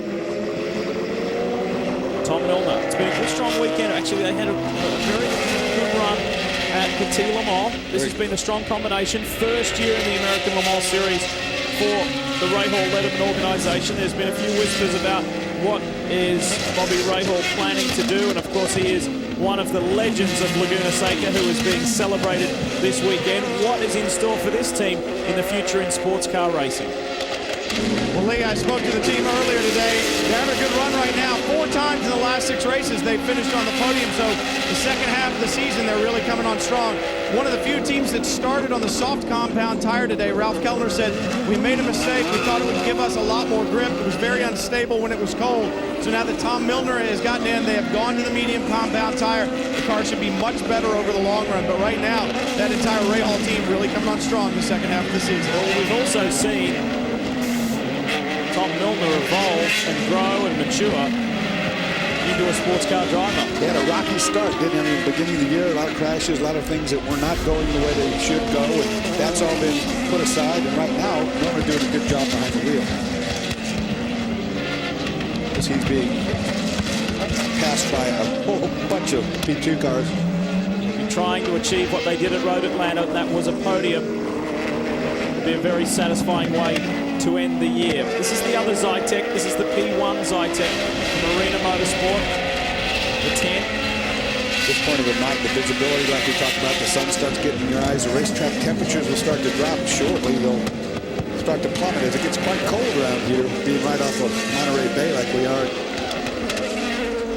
Well, see, I just checked in with the 15 team about that smoke that you're seeing. They're saying everything looks good on the telemetry. And Tom Anderson said possibly we're running the car so low it could be the skid plate. So I haven't seen it on screen, mate, but does that make sense to you at all? It could be, Calvin, for sure, because both times that I saw it happen, it was in a corner area, so where it would be loaded pretty hard. But it looked definitely, you know, it's either a tire rub type of smoke or an engine. I'll try to get a better look at it as it goes on. This is, of course, the last race meeting. We'll see the Lowe's Fernandez team using the Lola chassis. Next season, starting at the 12 Hours of Sebring, they will be, as the other 2 teams have run, with the Acura chassis. Of course, that was morphed from the Courage, and Acura made their amendments and changes. And, of course, it's all towards making a wholehearted project for the full Acura chassis. So the last run in a Lola for Lowe's Fernandez Racing. they're very excited because they've got Robert Niblock here, the CEO and chairman of Lowe's, as well as 3 other vice presidents of the company. So there's a lot of racing going on. Lowe's is involved in a lot of racing around the country right now, but the big boys are here watching the American Le Mans Series. Cal? Well, certainly Acura are very excited about what they've learned in their first season in the American Le Mans Series, Lee, and looking ahead, one of the areas they feel they can really improve with a car is reducing the amount of weight. Remember, they started with a garage, they went and did a massive change to the aero and all the bodywork before the season even started, and consequently they ended up with a car which is really not close to the 775 kilo weight limit. Now next year the ACO have implemented a new weight for the class, which is 825, and to be honest with you, we don't believe the Acura chassis right now is much different to the 825 limit. So for next year you have to think, well, the Penske's going to have to add about 15 kilos. The Acura, even though they're going to improve the chassis, can run at the same weight. So that should really reduce that margin that we're seeing on track this year. Their engine development program still goes on and on. They started this year with a clean sheet of paper, you know, to see where they were at. They were somewhat surprised that the Porsche had made big gains over the winter, and they weren't expecting that, but they've been working on it. Look at this traffic. Not only engine development, Dorse, but the Acura engine has been incredibly reliable. And that reliability word is one that we use a lot in endurance sports car racing. And you have to have that. That is first and foremost. And Acura has done a really nice job with that in 2007. The American Le Mans Series continues when we come back to Mazda Raceway, Laguna Seca.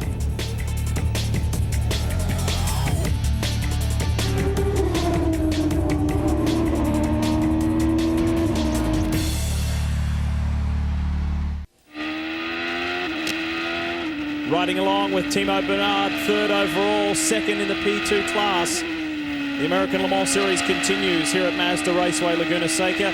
We like to throw this one at you each and every broadcast, the epic forgotten fact. What mark running in today's race won the first race at Laguna Seca 50 years ago? And who was the driver? Remember, we mentioned earlier today, Mazda Raceway, Laguna Seca, celebrating 50 years of racing, and this driver is one of the legends there celebrating. Not quite sure if he's here today. We'll give you the answer in just a moment. One thing we also like to do for you is to encourage you to grab the remote, turn it up, and enjoy the sounds of speed as we go on board with some of our top runners.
Braselton, Georgia to Ingolstadt, Germany.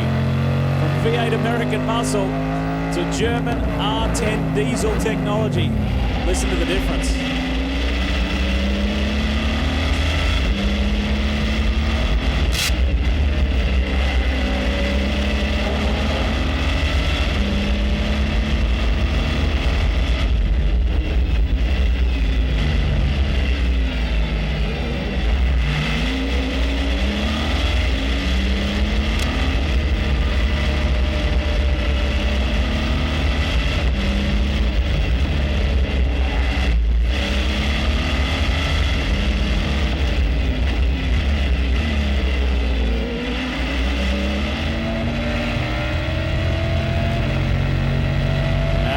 To Acura, Tony Kanaan.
into the 15, Lowe's Fernandez Acura.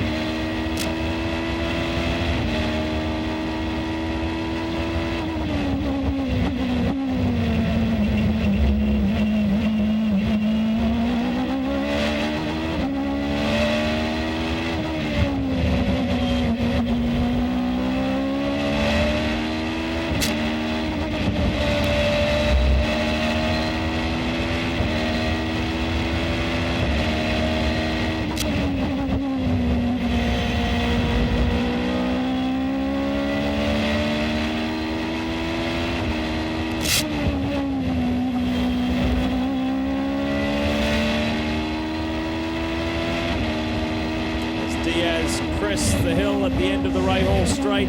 Let's give you our answer to the epic forgotten fact. And again, the question was what mark running in today's race won the first race here at Laguna Seca 50 years ago, and who was the driver? The two answers, did you get it? A Ferrari 500 TRC, the driver Pete Lovely. And I was just informed by a very good source that he still has that car. Bet it's worth more now than it was when he won the race, but I can say that. Well, life's pretty cruisy when you're at Team Penske, huh? Look at that. Keeping themselves amused. Between pit stops, life is good. They're 1 and 2 in class. It's a little more interesting at the front of this pack. Welcome back to Mazda Raceway Laguna Seca, because Timo Bernard has not only got round Sasha Masson, who has some problems, he is hunting down Alan McNish. Less than a second between them for the overall lead of this race. There's McNish, busy in traffic, into the Andretti hairpin. Take a look how tight it is when you get these cars all together on the racetrack like this. Usually the advantage in traffic will go to the Audi. But we heard Sasha Masson talking about a problem he might be having with the car. He said his traction control is no longer working properly. We haven't heard anything back from the team about what that might be. Let's take you back to what happened while we were away.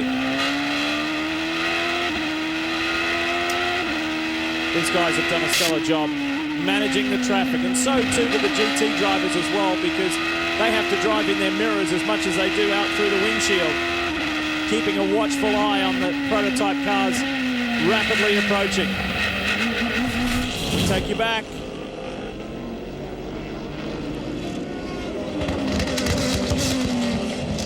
So caught up a lot right there. The Porsche gets to the end. Oh, and they split the back marker. Talk about quick decision making. This is the view from Timo. Really wanted to up the ante with McNish. Oh, that is a gutsy move right there. It's almost a no-win situation if it goes wrong there. Here's another look at it. It's the 11 of the primetime race group. Dodge, Viper, Coupe. That was a close one, Cal. Just checked in with Roger Penske on the stable affairs with the number 6 car with Sasha Masson behind the wheel. He said, no problems whatsoever. I said, any issue with the traction control? He said, no. He said, I will tell you, I felt that the 7 car has been a little bit quicker throughout this event. And once he got by, you could see he's taken off a little bit here. But no problems. They're just going to wait for their fuel window, and then they'll be pitting and be switching drivers out at that point. Ryan Briscoe at the ready. Oh, we've got a drama here, exiting turn 9. Rainy curve. There's a prototype off to the right. Can't really tell what that one is yet. There's definitely been contact from the two prototypes. It looks like they were involved. This is Kanaan working his way, trying desperately to get back on the lead lap, and it's the 5 Zytek of Stefan Muka. He has beached it. You can see the rear tires just spinning along, so we'll get another caution out of this one. He is stuck. He's beached. Yes, full course caution number 3 coming up. Pits are closed and the yellow flies. And Muka is calling for assistance. That will happen. There you have it. The whole weekend has been punctuated by a lot of caution, a lot of red flag stoppages during the practice sessions because of this very problem. It's just the nature of Laguna Seca. When you go off, there's never really a quick fix. Luca's trying, but he just needs to wait for help.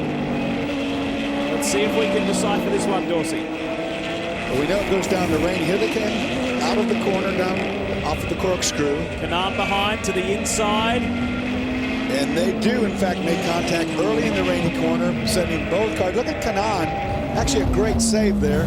Right on board. As we come down the hill, he'll work his way to the inside. Here gets a run going, and it's not going to be quite enough. They're going to bump right there. Canaan with a great save right there. Fantastic save. Quick hands. Well, maybe not. Quick hands for sure. And he was up on the high side, up on the grass and the firmer ground, not in the safety gravel trap like Muka there. And so that's why he needs rescuing. That was a close call. Who did you give that one to? Canaan was a long way alongside, wasn't he? Yeah, he was. It's a shame that happened there. Under caution for the third time today. Welcome back. Alan McNish hits the lead Audi, now turning it over to his teammate Dindo Capello. Remember, these guys have clinched this championship. Looks like a good fuel stop there. The Penske's are in behind them, and the meat in the sandwich there is Mike Rockefeller bringing the number 2 Audi in, turn it over to Marco Werner. Looks like a good clean start this time, no problem with the right rear, and the Penske's away. Slight delay there for Dindo Capello getting fired up. He does get leapfrogged, and meanwhile another battle up pit road between Werner and I believe that was Briscoe in the 6 machine. So again, Audi has to do the fighting out on the track as opposed to pit lane. Another great stop from the DHL Penske Porsche team. Could have all to do. Oh, Briscoe's run off. Briscoe has run off onto the dirt, no harm, but he did lose a position on pit road. Well, now here's a funny situation. He can't make a pass under yellow, and of course they're under yellow, but Briscoe, with cold tires, pushes off wide. Goes off the racetrack. It was on, but it's off. Didn't hear what he said at the beginning, but he said, I thought it was on, but it was off. Traction control, I'm sure, is what he's talking about. Wow, that's a strange bit of events right there. And there's the pace car. He said that he just almost hit his truck. We in fact had 2 cars off track because Stefan Muka was off. We saw that incident with Tony Kanaan before the break. But then as we went to the break, we saw that the 06 Saito Sport, Saito Max car of Greg Pickett was also off the track, the 06 Lola. So I think he had just checked with the official. The Audi passed me down on the pit exit. Can I take my position back? That's Ryan Briscoe. And he will be communicating to Roger Penske, the man himself. Roger calls the shots on that 6 car. And here's Pickett, so no major drama there. He was off the racing surface, but the 06 P2 car has been able to get going. Quick update on the number 1 pit stop there. Good stop by the boys, changing the tyres, getting the fuel in. There was a slight delay, it looked like to me. Both cars rocked about the same time and didn't get the fire underneath him quite as quick. I checked in with Brad Kettler. He said the problem with the diesel when you run around under yellow, even for a lap or 2, everything cools down a little bit. He said it's harder to light the fire. He said it maybe cost us half a second to a second, but that was enough for changing position, guys.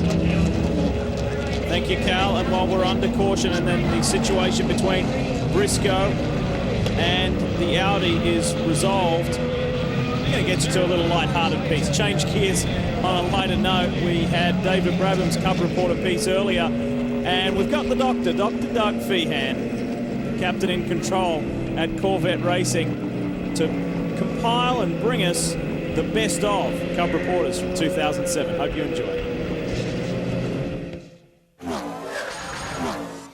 Good afternoon and welcome to the 2007 edition of the Best of Cub Reporter.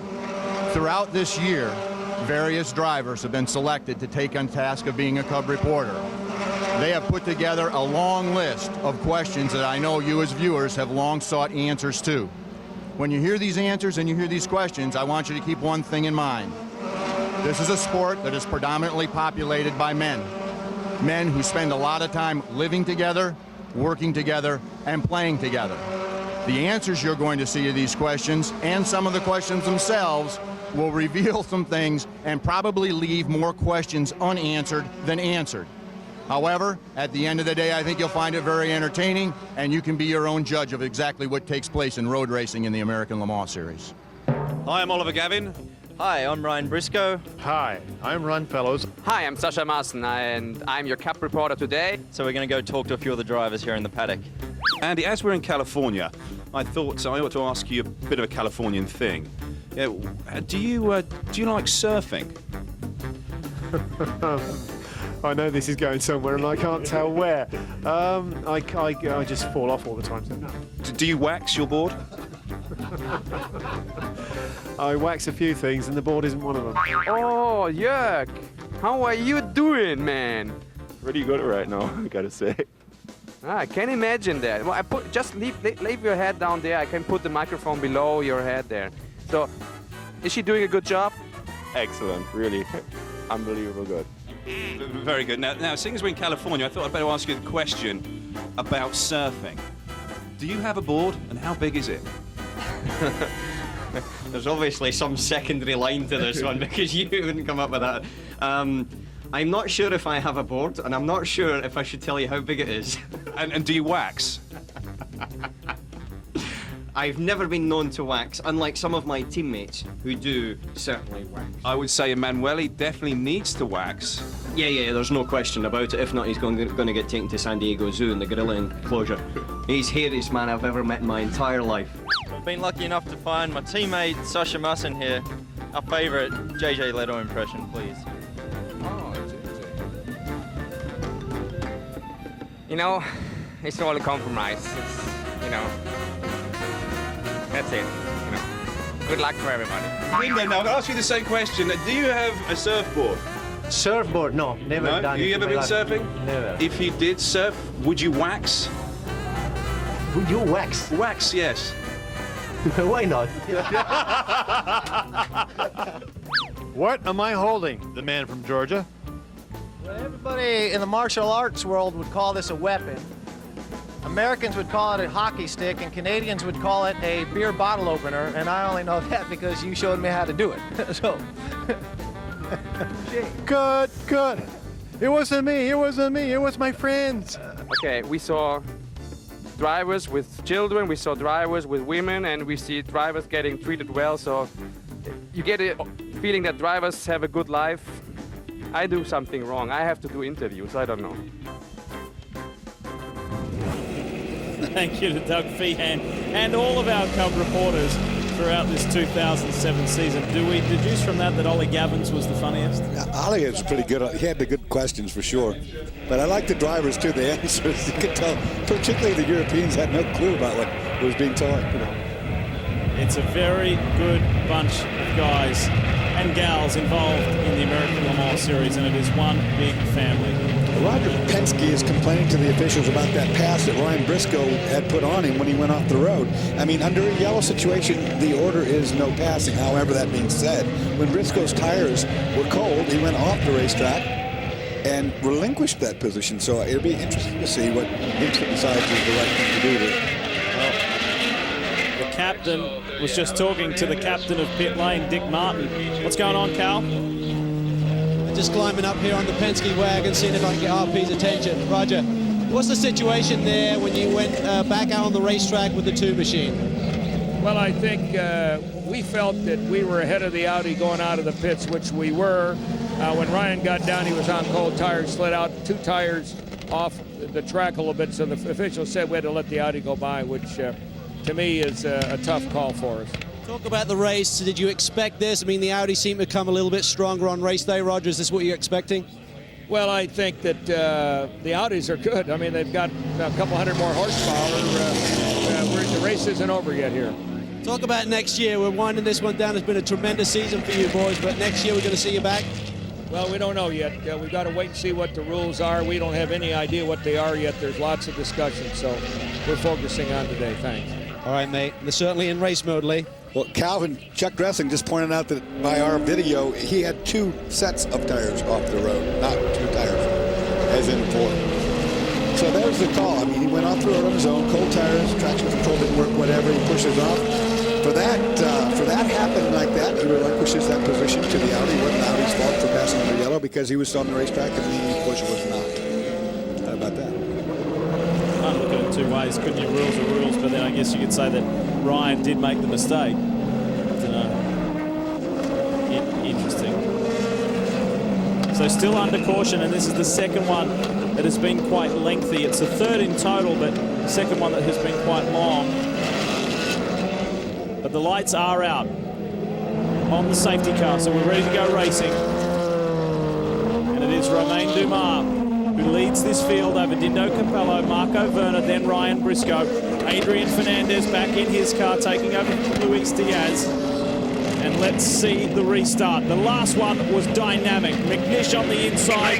He swamped the Porsches. What happens here? Werner was very quick from position 3, and he's run up alongside his teammate. It's Audi v Audi, and here they come on Romain Dumas. But Dumas has the inside into the Andretti hairpin. Boy, those Audis launch. Yeah, and you knew they were. On a drag race, they're going to win every single time. What Dumas has to do, obviously, is get that Porsche up to speed and get away from these guys on the twisty bits.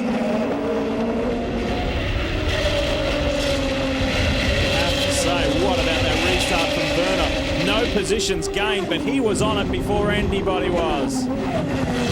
Well, these two guys, I mean, these two teams, the single team with the Audi team, the two cars are very much combatants to one another. It's not all fun and games like it looks to be. Now we're hearing a report. Unsportsmanlike driving flag displayed to Tony Kanaan in the 26 for avoidable contact. We didn't see that, but obviously Tony had a good start too. Roughed somebody up along the way. Yeah, further to your point and finishing off that point, there has been some ill feeling between car 1 and car 2. A very fierce intra-team battle between those guys, and of course that has been settled as far as the championship is concerned. The 5 is off, the Zytek is off again, and Hayanari Shimoda, a former race winner here at Laguna Seca. Oh, look, damage. Look at the pieces starting to fly off this car. We're going to have debris now to deal with. The back of that race car is shedding some of its aerodynamic device. This was the car that caused the most recent full course yellow, and Shimoda is in his opening stint of the day. And he's not up to speed at all by any means. We'll look and see if we can figure out what's gone wrong. Oh, it's a pretty good run. What went wrong was that? Yeah, it went right underneath the camera guy. It's almost a very big wrong. Fortunate that in that part of the circuit there was a lot of runoff, and that didn't always used to be the case here on the circuit. Kanaan in 10th overall. More than likely just a cold tire issue on a restart that caused that. Back up front, Romain Dumas still doing a nice job. Traffic has helped him a little bit, and he's skipped away. Holds a nice advantage. We're into the latter half of this race now. We have crossed the midway point, and as we race into the evening, well, wasn't it like this just 2 weeks ago? Dumas versus Capello. Good point. These boys put on one heck of a finish at Road Atlanta at Petit Le Mans. Like Roger Penske says, he feels that the 7 cars had the speed throughout the entire weekend over its sister 6 car. Now it shows to be that way because it is outrunning these Audis. The way it's happened due to pit stops, Tom Milner is in the lead of GT2. Now, is that still some debris from Shimoda's car, or that was just something on the circuit? Something not any longer on the circuit. Well, whatever it was, it's gone, so the track is now clear. So Milner is the GT2 leader over Bill Aublin, and Johannes van Overbeek is third. Well, it was a great pit stop on the part of the Rahal Letterman crew. They did not take tires. Remember, on the last stop, they went to the medium compound, so they've got the durability that they need. But there is a little damage to that car. They got together with the 44. Temperature Flying thing's all Lizard. right. Don't worry about it. Here's some radio communication. You guys know now, so if it does happen, then you know what's up. They had some contact with the 44. The 44 on pit lane having the radiator changed, but no harm to the 18. They think that car is okay, but back out in the lead. Remember, they've been coming on strong the second half of the season. Second place in GT2, Billy Aublin for Payno's team PTG. What will this guy be up to in 2008? Where will he be? He is one of the most sought-after drivers in American road racing, and one of the busiest. It is that time of year, isn't it, when all the deals are being cut, all the conversation. You see one of the Porsches go flashing by. That's the race leader. That's Romain Dumas. And we switch now from second to third in GT2. And Johannes van Overbeek for Flying Lizard is ahead of Mika Salo. But it's not enough. It's a win. It's a must-win situation for the Lizards. and it's a DNF situation for the 62 of Risi Competizione. This car here, Mello, an outstanding performance in his debut drive at Mazda Raceway Laguna Seca. From pole, he got the car in the lead and just stabilised it. Well done to Jamie Mello. Well, when Jamie came in for his pit stop there, Lee, they did take on tyres this time, and I'm not sure if the Lizard boys did or not, but certainly the Lizards had a faster pit stop there and got their way around the 62 Ferrari once again. But down here in the Risi pit here today is Johnny Molam. And Johnny, I know you're vastly disappointed with what happened at Road Atlanta in the warm-up. I understand there were some circumstances that you weren't aware of at the time, but you now are what caused the accident. Oh, well, I mean, I knew immediately that we'd hit oil, but IMSA were absolutely brilliant about it, actually. It was a broken oil union on the 26 Andretti Green car. Unfortunately, they black flagged it, and I was the first car to arrive after the black flag, but I was just lucky that I didn't damage, or I managed to save the car as much as I did, and they took that race. Obviously, I managed to do the race, and I'm delighted that it's...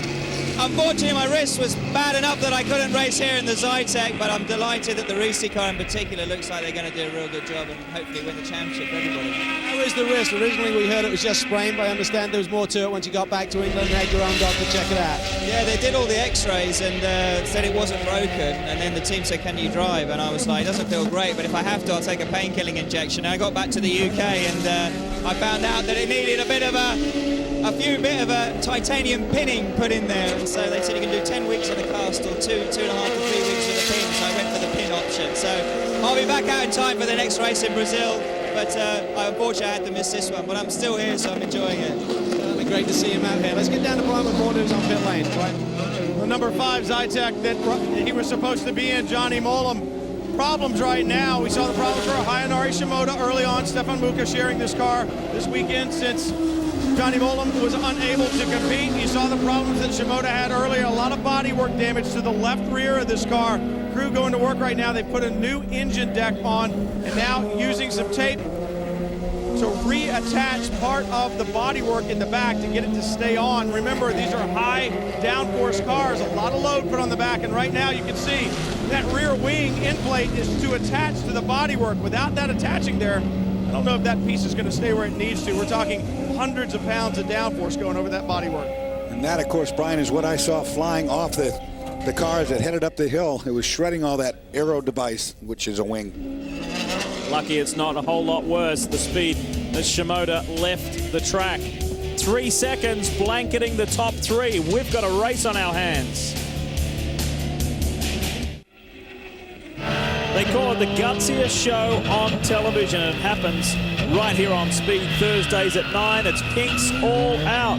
That's right, they're not just chasing the pink slip, they're chasing the green. $10,000 cold hard cash. Pinks all out, Thursdays at 9. We're back and we continue the race to the checkered flag. We're well and truly over the halfway mark now. And there's some terrific prototype racing going on. Romain Dumas still leads the race overall over Dindo Capello.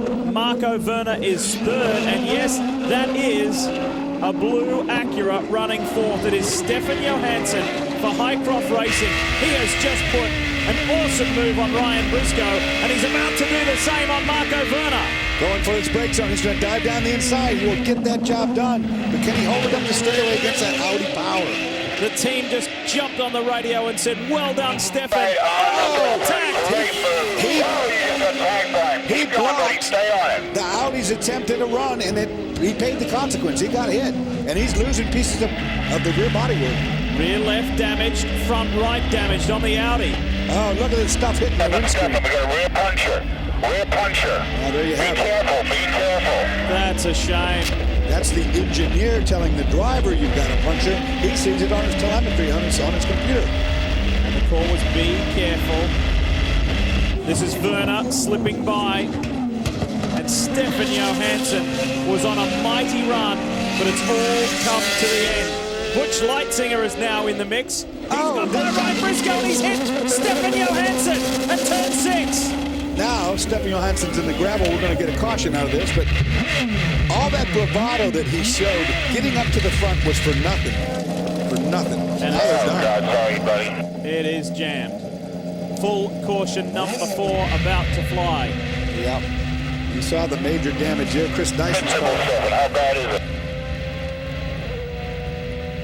it? Dyson's car is going to be hurt too. Well, look at what all happened here. Stefan Johansson on a huge run. There is that fourth full-course caution. While we're away, let's get you to what Dorsey was talking about, because it all started with this. Ryan Briscoe up ahead. You are Stefan Johansson. And you saw that the Porsche got on the curb, got loose, but look at this. You talk about forcing the hand. Gets that position. Briscoe tried to make life hard for Johansson. He said, I don't think so, young man. I've done in excess of 100 Formula One Grand Prix, and this is how I do it. Then the crew gets on the radio to Stefan and says, Stefan, great job. Go get that Audi. And he did. And Werner was the next one on his list. And then this is what just happened heading up to turn 6. Well, I talked about the fact that the Audi was going to pull ahead. This is the one with Chris Dyson as they get together. This is the one where they come on the front straightaway, and the Audi's going to get a good launch. Stefan does not want to be passed. He's going to block right here. He's going to throw a block, and in doing so, he pinches the Audi up into the wall. They make contact. That cuts down the tire, and then leads to the incident further down the road with Chris Dyson. Well, and now he sits here in the gravel trap. And the reason why Butch Leitzinger, that happened, obviously Werner is immediately behind. Werner, the contact was made between those two. He knew, he could see that tire deflating and the rear of the car. Butch had no idea because he came from a position back. So nobody's fault, just one of those awkward situations. Stefan knew that he had the tire puncture. He heard the engineer see it on the telemetry and tell him. Unfortunately, he didn't make it back to that pit lane in time. And what was a very exciting run has come to an end for Highcroft Racing and Stefan Johansson. We need to leave Mazda Raceway Laguna Seca momentarily, but we've still got 1 hour, 40 minutes of American Le Mans Series top shelf competition to come. Will it be Audi? Will it be Porsche? Or will Acura finish on the highest possible note?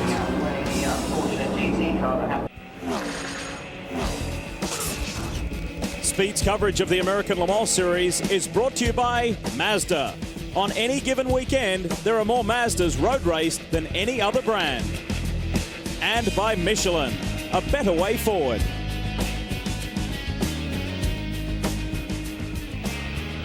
Pit stops executed while we were away in the break.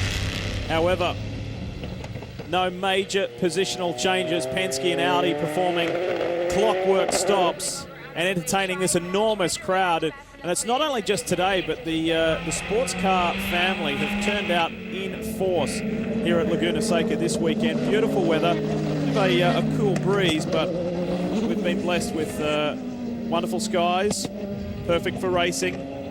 Great weekend. However, it's all turned sour for this man, Stefan Johansson. If you've just joined us, he was on a storm. He was tearing them up in the top 5. Great prototype racing, some of the best I've seen for a while. And it all came to an abrupt halt when Butch Leitzinger stuck his nose on the inside and Stefan was going at a slower pace because he had a punctured rear left tyre. And there was enough contact between the two cars to send Stefan off into the gravel trap and brought out this 4th full course yellow. He was truly on a mission, wasn't he? Oh, it was great. Great entertainment.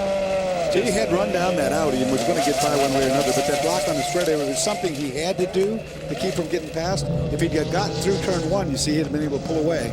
But as it is, it didn't work that way, did it? And now he's restuck. Oh, look what's happened here. They had him towed out. To pull me around, and I wouldn't do it.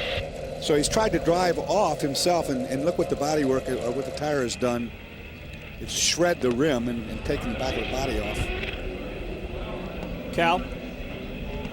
And here in the Highcroft pit, going to try and catch a word here with Duncan Dayton. He watches the monitor. Duncan, devastating blow to your chances here to try and get that 3rd spot in the championship.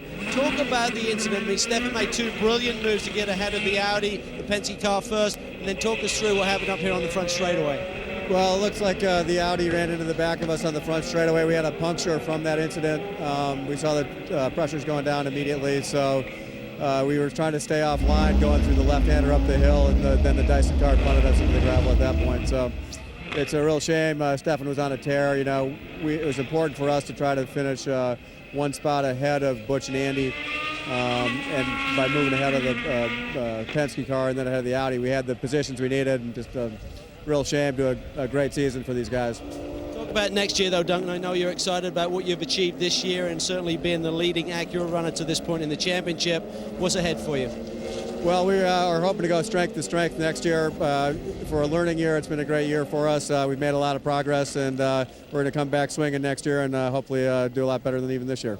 Talk about progress. How's the neck? When's that brace coming off? I got 10 days left. I can hardly wait. All right, mate. Best of luck this year. Thanks.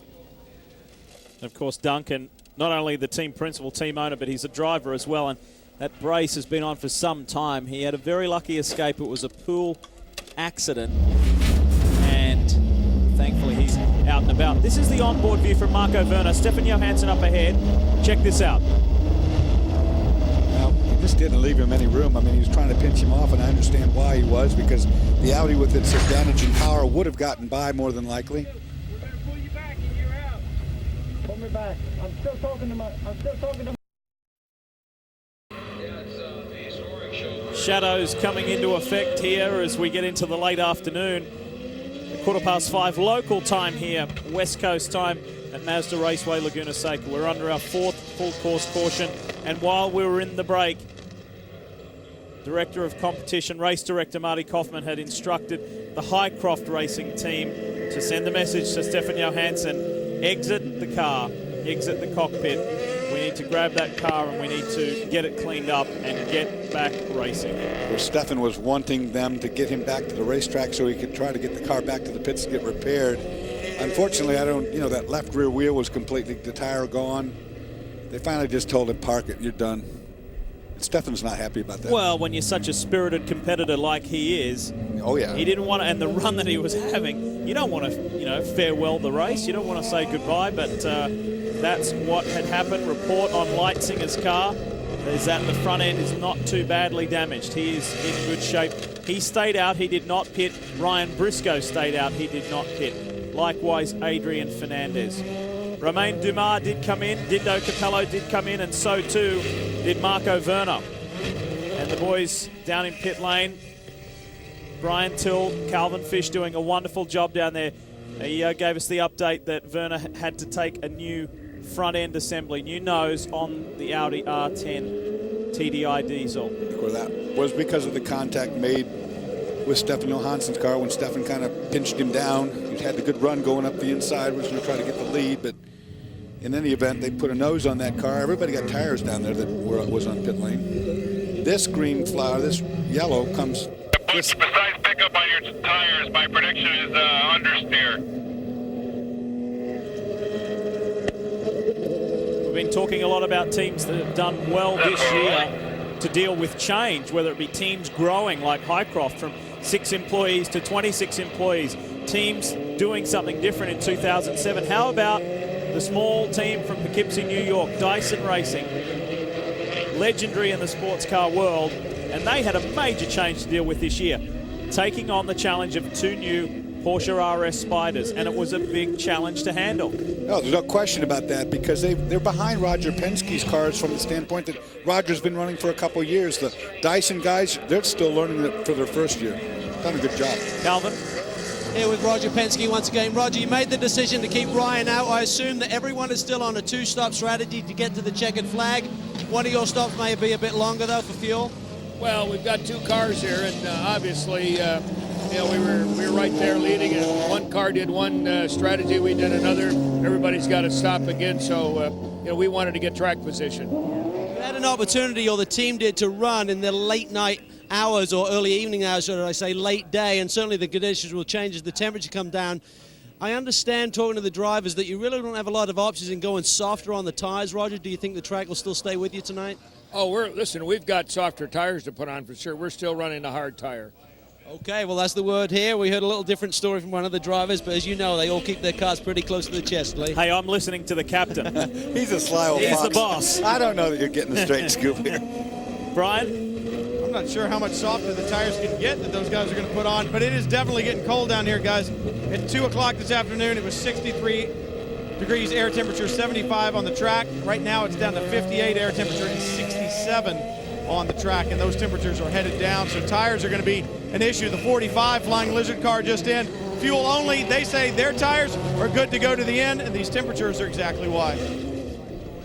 We're coming to the end of our 4th full course caution, hopefully racing not too far away. The reason we're in this caution was an incident involving Highcroft Racing, Stefan Johansson, and we've got some radio, some team radio recorded to play to you from earlier before. First up, it's Stefan, and then some later communication. Take a listen. No, you're not. Marty says it's up to the corner walker to make a decision. Right now. I'm talking to Marty. Marty said get out of the car. Well, they're telling me that Marty tells them to get out of the car. Okay, Steph, let's just get out of the car, buddy. Get a ride back here. Sorry about that. That was a great job today. Nice effort, everyone. Sorry about the result. Well, you can feel for him. Yeah, you can. I mean, he wanted so badly to come back and try to get the car fixed and get back in the show, but that's frustration. I've been there. I think we've all been there. There we go, 1 to go, and then we'll go back racing. The thing I really enjoyed about his run was sometimes these moves, they're building for several laps. Stefan was cutting these moves in a matter of corners. He was putting on a great show. There's no question about it. He had the bit between his teeth. He was going to do whatever it takes to get to the front. 62's on pit road, Carl. Well, strategy call here, Lee. I think they're just going to top him up with fuel, and that'll increase his window there for the next stop. They'll certainly need one more stop to get to the checkered flag today, but these boys on the cusp of that championship right now. Just to take you back to our main storylines at the top of this broadcast, if you weren't with us, it's a great GT2 battle between age-old sports car rivals Ferrari and Porsche, and it really has been the year for the Houston-based Risi Competizione. Mika Salo, who drove here a year ago, won here a year ago in GT2. He and his Italian-based Brazilian teammate, Jamie Mello, they've had 7 victories this year, 7 pole positions, and all they need to do, I should say, is score 1 more point here today to put the title beyond reach of the Sonoma-based Flying Lizard team. There they are there in the 45 Porsche, and there's the sister car, the 44 as well. So it's a gripping storyline. The team championship is on the line in GT2 and the manufacturer championship. Porsche has dominated American Le Mans Series competition in the GT, or now known as GT2 class, for years. In fact, in the entire history of the ALMS, they've only lost the manufacturer's title once, and that was to BMW. So they're fighting, they're hanging on, they're gripping hard, they're trying to do their best in 2007. But there, Bill Oberlin sits in the paint. He is currently leading this class due to these pit stops and the shuffle that just happened from that yellow flag. Bill is the leader in GT2. And a pat on the back to Tom Milner Sr. We've been talking a lot about Tom Milner in this race. That's his son, who is competing for Rahal Letterman Racing. But to Tom Sr., principal of Team PTG, Prototype Technology Group, when he took hold of these 2 Esperantes at the beginning of the year, he really had a big task on his hands, and he has slowly chipped away at these cars, he and his drivers and his crew, to do a wonderful job and to put them in a position. Safety car is off the track. We're ready to go racing, and it is Butch Leitzinger at the front of this field. Isn't it refreshing to see a Dyson at the front? Go get him, Butch. As he takes the green, the restart, he's got Ryan Briscoe immediately behind, and Adrian Fernandez, who's already been overtaken by Chris Dyson at the restart. Dyson cars, 1 and 3. Old tires, you saw right there. All these cars are a bit tenuous on their turn-in. They're not really cutting into the corner very well yet. Porsche, 1, 2, 3. Leitzinger, Briscoe, Chris Dyson gets a little tailing. Adrian Fernandez is under siege from Romain Dumas. He is hard and fast, charging on the inside. Did the move stick? Not quite yet. The 5 is there of Hayanari Shimoda, and that is a lapped car. He is a little further down the order. Look at this. The Audi forcing its way. This is Dindo Capello chasing Romain Dumas. Audi really wants to finish the year on a high. Great result at Petit Le Mans. That broke that drought of overall wins. Well, these guys really do not give each other much respect when it comes to the blocking business. You know, they're taking away the corner advantage. And that's why you have these crashes like we saw before with Stefan Johansson. All this weaving about is not easy to read. Shimoda stayed wide enough to let both through, both Dumas and Capello. So the chase begins. Chris Dyson has a quick look in the mirror to see exactly where that next Porsche RS Spider is. And look at the run down the straight that Capello gets inside, and he pushes his way through on Romain Dumas. I don't think Dumas had a clue that that was happening. Remember, the sun's in their eyes right now. I don't think he knew that Audi was coming because he left that door totally open. Great driving, Dindo Capello. Super stuff. Right down the inside. Now the next one on his list is Chris Dyson. And this sun becomes an issue when you're this close in proximity. Here he comes. Audi once again makes the pass cleanly. And Dumas switches the run up the hill to turn 6. Dumas wants an inside run on Dyson. Does he get it? Chris makes it a little difficult. They go side by side through turn 6. And Dumas, he's got one hand on the wheel, one hand waving at Dyson saying, come on. But that was good, hard driving. You have to be so completely sure that the other driver knows that you're going to make a move like that. And this sun is a factor. I mean, you don't know for sure that he can see you. Great driving from both drivers to go side by side through turn 6 at Laguna Seca. That is something else. Well, certainly a great day here for Dyson. Andy Wallace has been a bit of a struggle this season, getting to grips with his Porsche chassis. Are you sorry now to see the season ending as you're starting to come on strong? Well, this is great. I went to make a cup of tea, I came back and Butch in the lead, so fantastic job. No, but honestly, the team's been working so hard all year. We haven't had the results we really wanted, but so far today it's going really well. Talk about the visibility, Andy, as this sun seems to be an issue for the drivers. How do you deal with that in terms of the sun coming up over the crest of the hill there and then going down for the last hour of the race? Well, the sun's particularly bad 2 corners from the end of the lap. I think it's turn 10 when it's really, really low. So you've got to try and get some reference point as to where to brake and where to turn. Of course, it's the same for everybody. But one of the other things, of course, is whenever a car puts a wheel off, you get sand all over the road. And as the sun gets down low, it's not easy to see that sand. So you can make a mistake quite easy. So you've got to be very, very careful. Great to see you boys up front again, mate. Thanks very much. It's great to be here, too. Andy Wallace had mentioned that everything he had learnt previously in the Dyson Lolas, etc., when they got their hands on this Porsche Spider, almost had to kind of reverse it, Dawes, if you understand what I mean. He said everything he'd learned, he had to unlearn and learn again with this new car. This car does not respond to the same sort of setup that the other car they had was. In fact, it's completely an opposite thing. They, early on in the season, tried something at the front of these cars, and they left it alone during the progression as they tried to make this chassis better.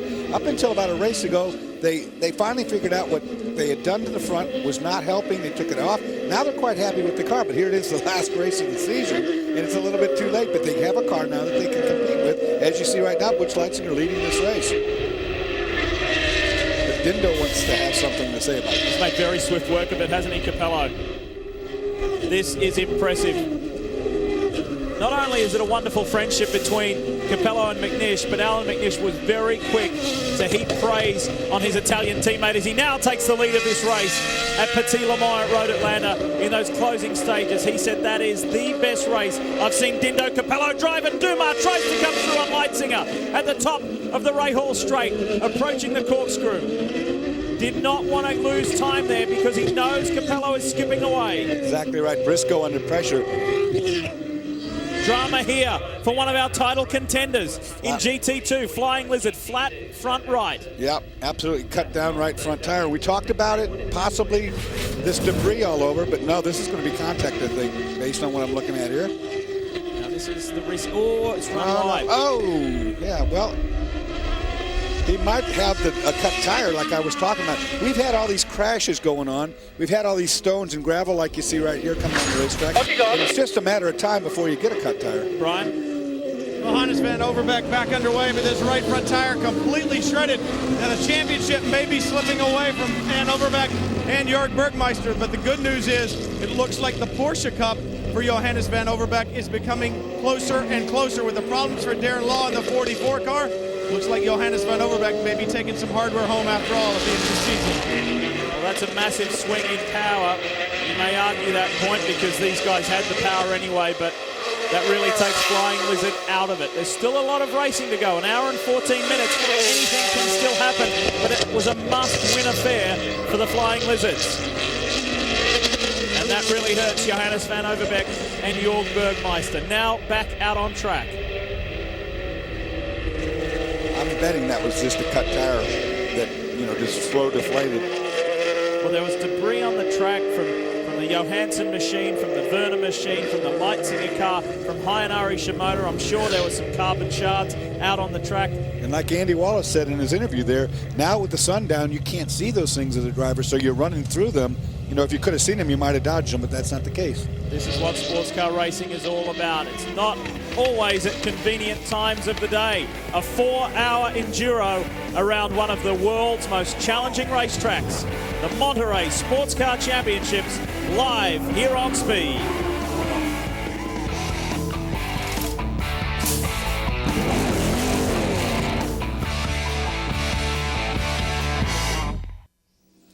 Coming up right after we are done here at Mazda Raceway, Laguna Seca, it is the NASCAR Toyota All-Star Showdown at Irwindale. This special event has become the pinnacle of short track racing, bringing together the top drivers from NASCAR Grand National Division from across the nation. That is the NASCAR Toyota All-Star Showdown right after we are done here with the finale of the American Le Mans Series. Okay, is this a familiar storyline? Audi and Porsche, 1-2. Sadly for Johannes van Overbeek and the Lizards, the day gets worse. Van Overbeek just had to serve a drive-through penalty for contact with the 71 Tafel Porsche. Dominic Farnbacher driving that car, so they got together and he served his penalty. So things getting worse for the car that needed to win the championship. Another interesting storyline that's going on out there at the moment, and a tremendous comeback story, and that is of the 26 XM Satellite Acura for Andretti Green Racing, Tony Kanaan and Brian Herter. We climb aboard with the Brazilian right now. Former IndyCar Series champion, he has put in a stellar drive despite contact with the number 5 Zytek and the spin. He recovered beautifully. It was a quick save, a good save in one direction. Then he had a spin on the other side of the track, but irrespective of that, Brian Till, he has done an amazing job. Well, this entire team, Lee, doing a tremendous job today, Brian. The problem started early, but you guys haven't given up all day long. You're climbing your way back. You have a shot at a podium here? Yeah, thank God it was a 4-hour race, Brian, because I made a very small mistake at the start there. Had a really, what you'd call a harmless spin, but unfortunately I got stuck in the gravel. And that killed us because we lost the lap there, and then we lost another lap in traffic getting going. So, we've come back from 2 laps down. Tony's doing a phenomenal job, and, any result we get at this point is thanks to him. When you look at this season and all the things you learned, does it really make you that much more hungry for 2008? Yeah, 2008 can't start soon enough, I'll tell you what.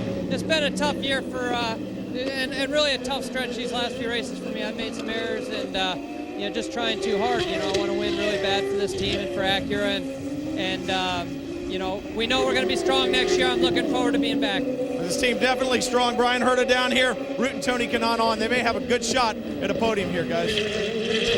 Fabulous comeback, and Kanaan has now caught Chris Dyson. There's Briscoe going through. He's third in class. Leitzinger is second in class, and Romain Dumas leads the P2 category, but not the race overall. That belongs to Dindo Capello. With Highcroft Racing exiting this event, that now gives Dyson Racing second place in the P2 Teams Championship. And while drivers' titles count and manufacturers' titles count, these respective organizations take a lot of pride in where they are placed in the Teams Championship because, of course, they want to compare themselves to the others. And for Dyson, that's a great effort for their first year with the Porsche Spiders to finish second behind Penske, who, of course, had an entire season with those cars last year. Not only switching the chassis from what they've been running to the Porsche, but losing their lead driver. You talked about James Weaver earlier on. He was really instrumental in setting up those Dyson cars for so many years. The shocks, the springs, he was magic with all that. For him to go away was a big hurt to the team as well. They had to recover from. Look at Kanaan, he's working on something. Here we go, turn 11. Not quite close enough to Chris Dyson. sun right there is offending. You can't see a thing as you go. When you get under this bridge, you're all right again. But boy, right back in there, you just can't see. P6, minus 15 to the leader. Quick reference point for Kanaan, where he is in the overall scheme of things. But for the time being, he's focused on that blue and white Porsche in front. Chris Dyson, a former category champion. 2003, when it was then called LMP 675, Chris was the top man. Battle for fourth in class, fifth overall that you're talking about. Trying to find a way by. This is difficult this time of night, you know, to race here. Definitely the racetrack will be losing grip very shortly because the sun's going down, and when it does, it gets cold here. Ooh, there's a big lock up there.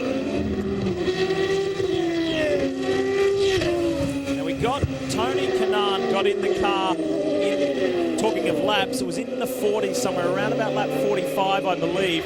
Not quite sure what that equates to time-wise, but as far as driver restrictions in terms of time in this 4-hour enduro, no one individual can do any more than 3 hours consecutively. So Tony's getting close to that, and he's also getting close to Chris Dyson through turn 1 into the Andretti hairpin, and Dyson's doing a wonderful defensive job. Something they have to be aware of at the team.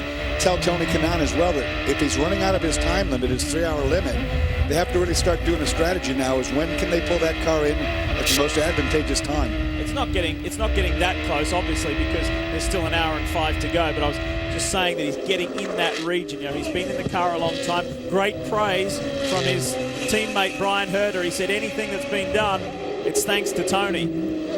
A great comeback drive. Tony loves these cars. He just has a blast here. We talked about it earlier that the pressure's off when you get into these type of race cars, and they're fun to drive. They're agile. Tony's smiling the whole way. And for him, it's a bonus, isn't it? His season, or what he views as his season, is the IRL IndyCar Series. That ended quite a while ago, so this is a fun drive. This is a bonus drive. Didn't get behind the wheel at Petit Le Mans. Oh! Got a little sideways. Hit the through curb. turn 10. Yeah, he got down on the apex curb a little bit too much that time. That could be a visibility issue with the sun again. Just misjudged it. But that can be catastrophic. You saw the car get sideways. Leitzinger, Briscoe, Dyson, Kanaan. That's how they run. Capello still leads, and he has a handy buffer of 3.2 seconds over Romain Dumas. Updating you on the other classes. Kellener's in the Ray Hall Letterman Porsche has taken the lead of GT2 over Mika Salo and Bill Aublin. That's the top 3. Dominic Farnbacher is 4th, and Johannes van Overbeek, even after serving that penalty, now runs 5th in class. But Kanaan is not letting Dyson get away. And look at these guys slicing and dicing through the GT traffic ahead of them. For those of you who have been ALMS fans for years, do you remember that drive years ago? Chris Dyson fending off a determined JJ Lato. That was one of the best drives Chris Dyson has ever put in. Problems here for the BK Mazda. Well, Lee, we talked earlier about what a great season BK had, really learning a new engine in this chassis, a new chassis, new tires almost every weekend. The program really coming together, but right now, this BK Mazda is silent. It's going behind pit wall. They pulled the engine cover off, took a quick look, and said, no, we got to go behind pit wall. I don't know exactly what it is right now, but whatever it is, it's not good. It's a shame for the season to end that way when there's so many promising notes to talk about when you mention the BK Motorsports team. Here's our race leader, Dindo Capello. Alan McNish did the first 2 hours, and Dindo will do the last. McNish with a great drive. Talked about that earlier. He's magic in this car, no question about that. Not to say that Dindo's not going to do the same. He's certainly doing a good job. He's 2.5 seconds up now. The attrition rate has been reasonably minimal. Be careful at turn 9. Be careful at turn 9. Stay on the racing line. There's sand on the inside. Turn 9 is the rainy corner coming down off the corkscrew.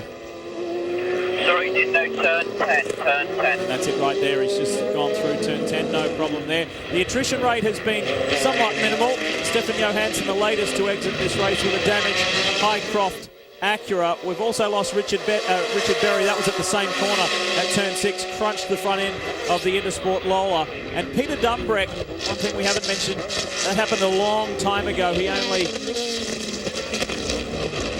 completed How many laps did he do? Not very many at the beginning of this race. It was a good opening stint for the Scotsman at his first appearance at this track for Peterson White Lightning in the 430, but they broke a half shaft early in this race. Lucas Lure not even getting behind the wheel of that car. So those three competitors out of the race. The season-ending Monterey Sports Car Championship event for the American Le Mans Series. That's what just under 3 seconds looks like. Capello to Dumas.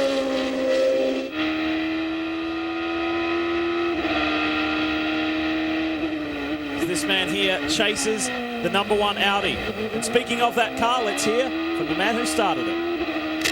Alan McNish, tremendous start to the race, tremendous battle with the Penske's. Talk about your possibilities of bringing this one home tonight and getting another win.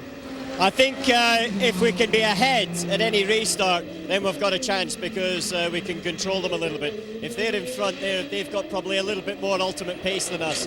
But Dindo's doing a very good job in traffic right now, and we seem to be stretching it, but it's just ebbing and flowing. They're never out of the game until the checkered flag drops anyway.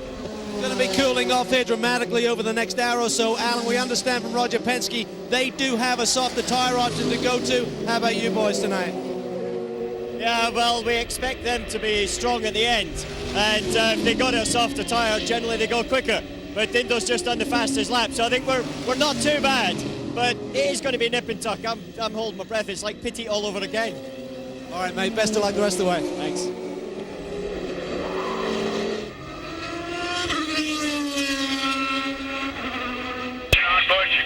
Get ready. Team radio at Dyson, Leitzinger stationary on pit road, refueling in progress and released. So got damage to the right front. Nothing that they're concerned about, though. It's going to lose a little bit of downforce on the nose. Which is 59 minutes remaining. The key there is, boys, they did not take time. I have to believe that they are now in the window to get to the finish here with no more stops. So typically you're going to see some of the other leaders of this race running right at the front of the pack start to make their pit stops once they know they can get to the finish. Again, very similar to the Petite race a couple of weeks ago. You don't want to get caught with a pace car coming out and then suddenly losing that cushion that you have over your competitors. So I expect to see more action here shortly. Dyson back-to-back podiums. The 16 we're looking at, Leitzinger and Wallace finished second in class at Detroit. And of course at Petit Le Mans, Guy Smith, Chris Dyson, runner up there in class. This scenic location and a brutal racetrack. This competition is far from over and we are inside the final hour. Back at Mazda Raceway, Laguna Seca, Lee Diffie, Dorsey Schrader, Calvin Fish and Brian Till with you. The season finale. And what a season it has been in 2007.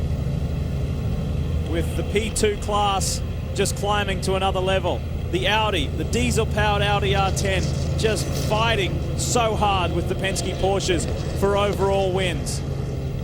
And GT2 being a class much talked about with the Risi Ferrari. And on cue, here it is. Mika Salo, ex-Formula One star, and now firmly embedded in the sports car fraternity and enjoying himself in this 430 Ferrari. He and Jamie Mello really have been a class act, and so too Risi Competizione. For the Corvette boys in GT1, it's been somewhat of a lonely year, but they have put on a great intra-team fight. And Doug Feehan, the program director at Corvette Racing, insists that his staff fight hard between the 3 and the 4 car. The two Ollies are leading that battle at the moment. Olivier Beretta behind the wheel, Jan Magnussen back behind the wheel of the 3. And this is our class leader in GT2 just ahead. That is Ralph Kellners for Ray Hall Letterman Racing. Wouldn't that be a nice way to end the year with a victory? See how long it took the Corvette to get by the GT2 car, too. That shows you how similar they are in speeds around this racetrack. But that is number 1 and 2 now in GT2. Kellner's a little bit of an advantage over the Ferrari. As you talk about an advantage over the Ferrari right now for the number 18 of Ralph Kellner's, but remember, they did not take tires on that last stop. That's what gave them the position. They think they can run those Michelins all the way to the checkered flag, but the real question is, yeah, can they run them to the checkered flag, but how fast will they be? Right now, it looks like Mika Salo has the measure of the 18. Yeah, he is, even just for this one lap that we've been watching them since we came back from the break. Salo has bridged that gap substantially. Kellner's has the Creation Auto Sportif prototype right behind him, but that'll only be for a moment. Here it goes, whipping on by. And so too the Zytek, the 10, Darren Manning behind the wheel. Car 10 in position 10 overall, but it is 4th in the P1 class. Jamie Campbell Walter. The Creation Auto Sportif guys thrilled to be running here in the United States once again. Proudly boasting some new sponsorship from Click Culture. Had a pretty solid run today. Stayed out of all the trouble everyone else seems to be getting in.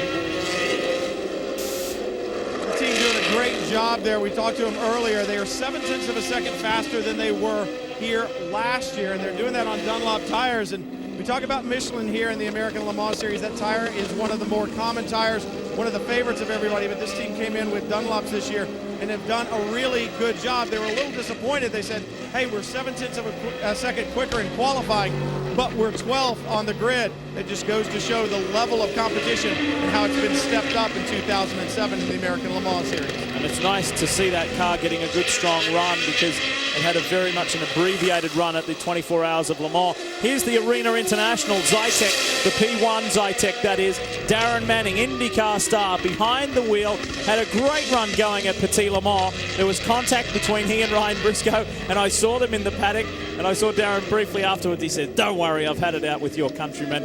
They were laughing, of course, because at one point in time they used to be teammates in the IRL, and they know each other well, and Ryan fully put his hand up and said, yes, that was my fault at Road Atlanta. Do you remember he tipped Manning sideways coming out of turn 7, and all hell broke loose after that with a multi-car pile-up. But Darren said this car runs well. On new tyres, it takes them about 10 laps to get up to speed. He said, we're running on the same tyres as the Audi, but with all that weight in the rear end of the diesel-powered car, it just they get their tyres working a little more quickly and efficiently than what we do. But he said once ours come in, they come in well, and we can actually double sit our tyres where Audi cannot. And Manning is enjoying doing like what Tony Kanan's doing in the IndyCar season, off-season, just sprinkling it with a little bit of sports car racing. He said it's fun. Well, race car drivers like to do one thing. They like to race.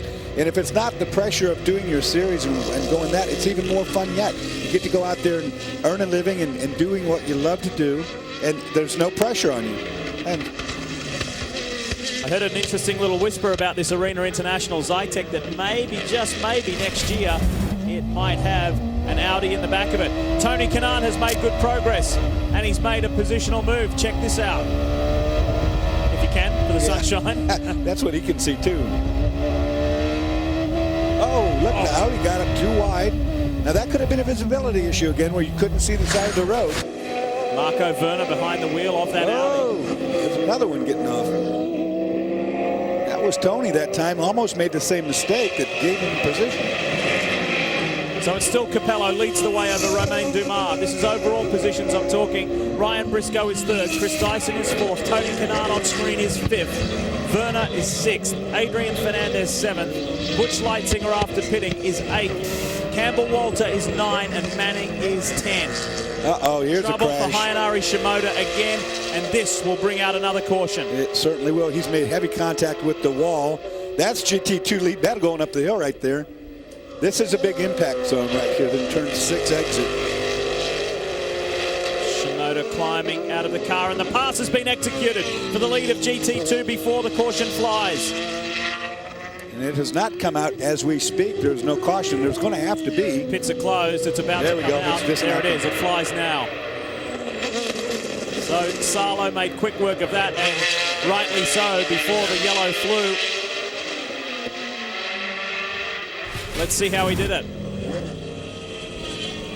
Coming up into the corkscrew at the end of the Ray Hall straight. It's going to be an out-braking maneuver. Nice job, Nick. Nice job. Really nice job getting the car squared off. And Kellner's let it happen too. I mean, he didn't force that issue or make it ugly.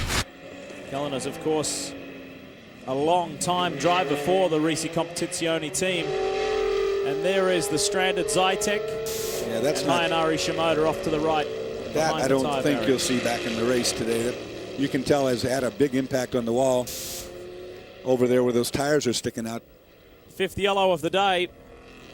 We knew that it was going to be that way because when you leave the track here at Laguna, it's just the way it is. Yeah, the gravel traps get you or the walls will. In this case, both.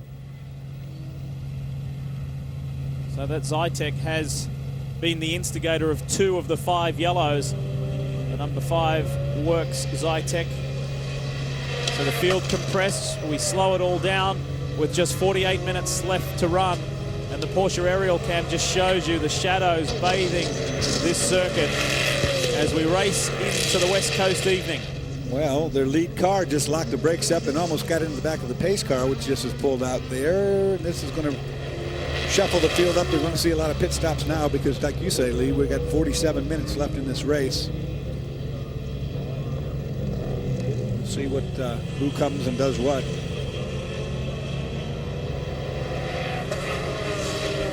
Well, we know that there are some important pit stops still to come, and this will be a race to the end, a sprint race to the end, kind of like what we had at Petit Le Mans. And as Alan McNish mentioned earlier, Cal, he said we need to stay ahead of the Penske's during the stops and get back out on track ahead of them.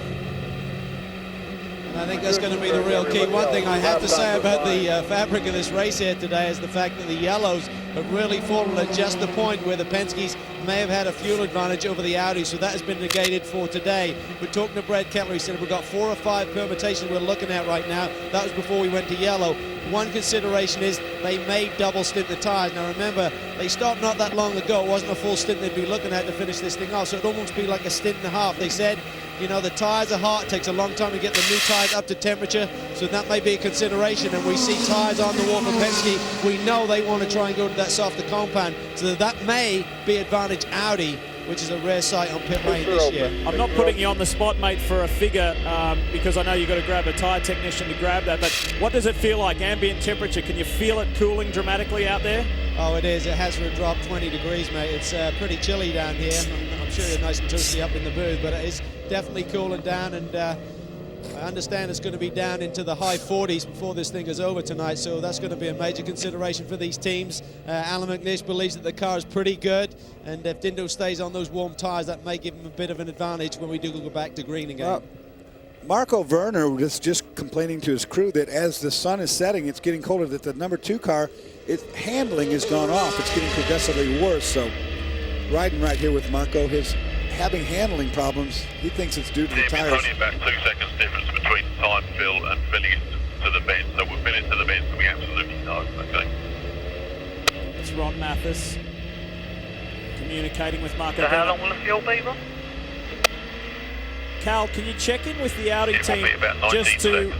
follow up on the one after Capello locked up? Is there any danger that he is flat spotted on those tyres? Well, that's definitely a consideration. They're in their pit box right now, so we'll have to see if they do go to tyres. Brad Kettler was talking about not taking tyres, keeping the warm ones on. First, they got to get that fuel in, so this will be a consideration. We'll have to see which goes up first, which car goes in the air first, which means the refueling is done. Will it be Dindo Capello's number 1 car, or will it be the 7 car? The 7 car is up in the air, so they are going to go tyres, and Audi does too. So this should be advantage Penske here. Will Dumas take the lead here from Dindo Capello? Now it's down to the crews. Who flinches first? The 7 car fires up. It's tight there behind the 2 car. He takes the lead. Dindo's underway. He'll be next up. Will it be the 6 or will it be the 2? What a battle. This is Petit Le Mans all over again. Same cars, same teams, same drivers. Capello having to do the hunting, having to do the chasing for the overall victory.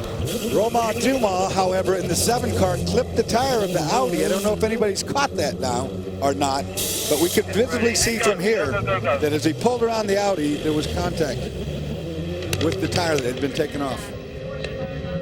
Let's take a look at the 7. I picked it up right away. This is the 7 getting ready to exit. He's going to come out. Watch his tire. Watch here. Oh, and he almost took the Audi team man with him. There you go. Now, are we the only ones that saw it? We'll know that shortly. Wow. are still under caution. We're still under caution with 43.5 minutes remaining in this race. It's a time-certain race. Nothing to do with distance. It's a 4-hour enduro. As Romain Dumas goes by the crash zone. Hayanari Shimoda and the Zytek P2 car being cleaned up. We are going to squeeze in a break and come back with the thrilling conclusion of this race. It is cooling off dramatically here in the hills of Monterey. And reminding you that the season may be over, but you can still stay cool with the online stuff from AmericanLeMans.com and the American Le Mans Series. Check out the site and check out the cool gear, hats, shirts, jackets, the die-cast race cars, and a whole lot more. AmericanLeMans.com. Don't go away. This is going to be very interesting.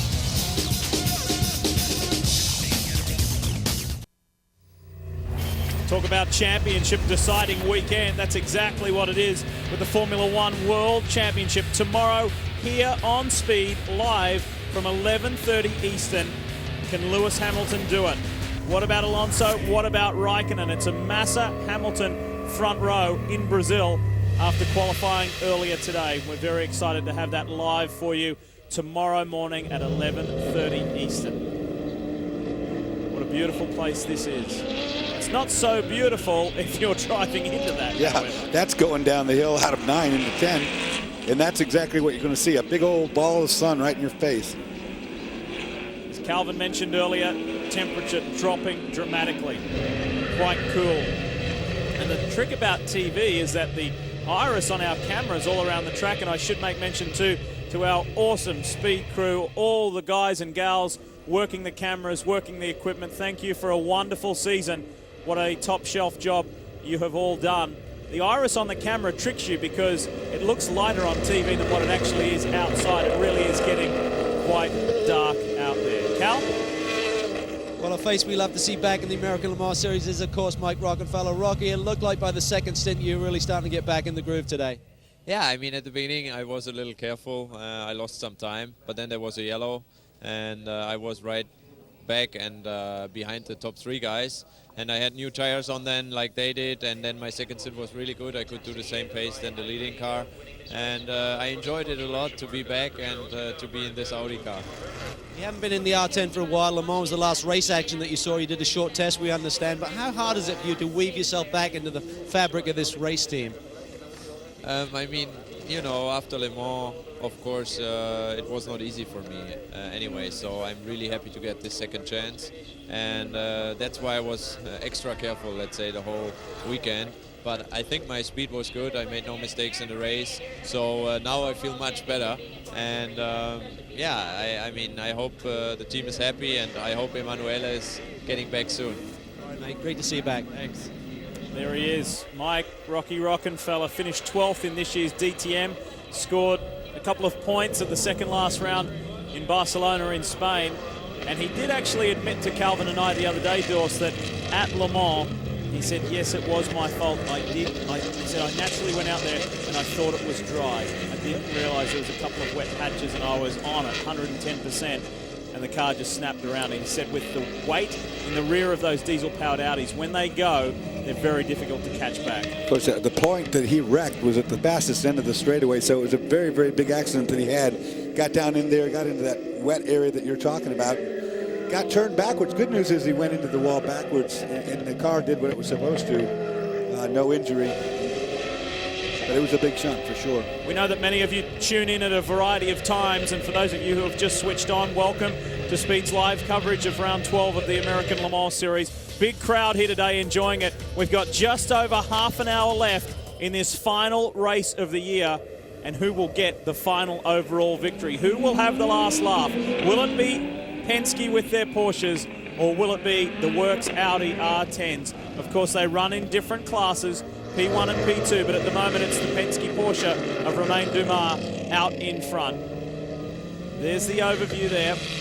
Look at that. Top of the podium, the wins this season as far as class, respective class wins, that is. And you can see it there, 8 for the Audi. The number 1 Audi, that is. And the rundown through the various classes. It's been a memorable season, that's for sure. The American Le Mans Series continues to grow in popularity. Very excited about a stable schedule for next year, going to all the same racetracks this year. And that is a strategic point from the American Le Mans Series and IMSA.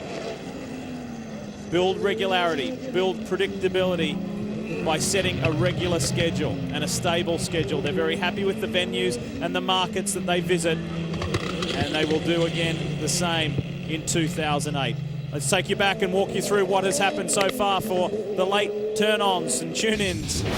This is it. At the start of the race, it was an all Penske Porsche front row, but check out Alan McNish on the inside. But look to the right of your screen.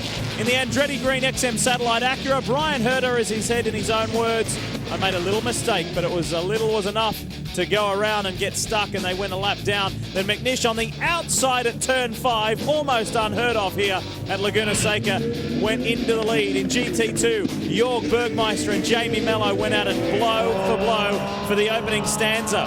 Mello tried to do what McNish did, outside at turn 5, couldn't quite get it done, but he got it done at the next corner through turn 6. McNish came in, handed over to Dindo Capello. But I tell you what, it's been an enthralling battle between Penske and Audi Sport North America in the pits. Big move of the day was Stefan Johansson. He was carving his way through, but then he blocked Werner.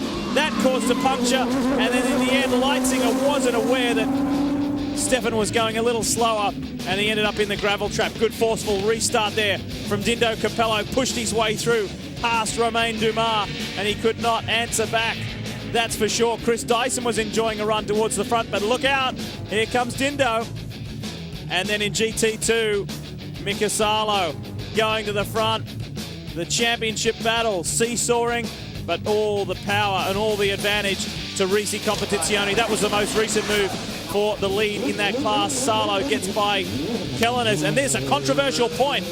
The most recent pit stop, Romain Dumas hitting a tyre and collecting a crewman from the Audi Sport North America team. We'll wait and see what happens with that one. The Tafel Porsche just completing its last stop. Cal? Well, the 62 car was just a splash of fuel there for Mika Salo to try and get this car to the checkered flag here tonight.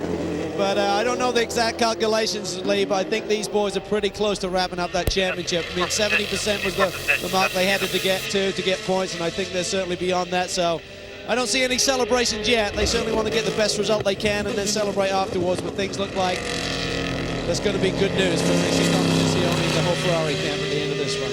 And even though there were some nerves from this Houston-based team, the word and the message was the same, whether it was from Mika Salo, whether it was from team principal Giuseppe Risi. We're going to just go out there and do what we normally do, and as far as this season's concerned, Dorsey, that's been winning. It is. And what we have now is a 30-minute Saturday night sprint race. Let's go. Let's see this Audi on the restart. Green is the call, green is the flag, and a great restart from Romain Dumas. Watch Capello though, here he comes, here comes this diesel-powered Audi. Outside, swoops around. Cold racetrack, cold tires. Oh, he's yes. wide, he's wide. Dumas gone wide, and the lead goes back to Dindo Capello. So the chase was short-lived. That's what I was talking about. The tire pressures aren't up, tire temperatures are down, track conditions. Off goes Kanaan. Kanaan's gone wide at 3.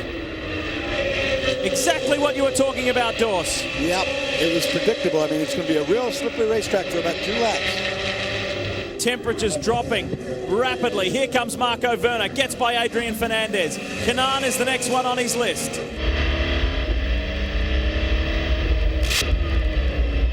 Trying to be fast, but you've got to be cautious at the same time. And the Audi, with its extra weight and so forth, gets that tire temperature quicker than these lighter cars.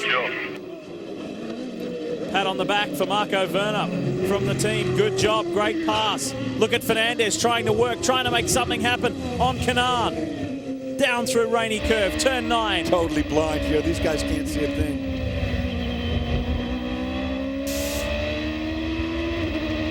Best result of the season for Adrian Fernandez was at the season opening 12 Hours of Sebring. Can the Mexican finish the year in the same way with a podium result? He's currently third in class, vying for second. Outside through turn 1 into the Andretti hairpin, then tucks back in behind the AGR Acura. 30 love to have got it underneath just like this. Briscoe on Dyson. Done. This is when it gets so cool. The lights are going down and everything's starting to show. I love those backfires out of the exhaust pipes. A lot of pride here too between the Acura runners. At the beginning of the year, the race was on. If they could beat a Penske Porsche or a Dyson Porsche, that was a bonus. But to be the best Acura team at the end of the season was the goal. 3 Acuras have been run this year in the P2 Championship. We hear a whisper that there may be a 4th. Not necessarily a new Acura team, but a 4th Acura in the 2008 season. We'll wait and see. Like we documented, the Acura bunch on a catch-up mode, more or less, because it's their first year. The Penske Porsches have been around a couple of years. First year also for the Dyson cars, so I can't wait till next year. It's going to be really good stuff. Not that this isn't. Even if the Lowe's Fernandez team had won this race and go on to win this race, they would not have done enough to catch the Highcroft Racing team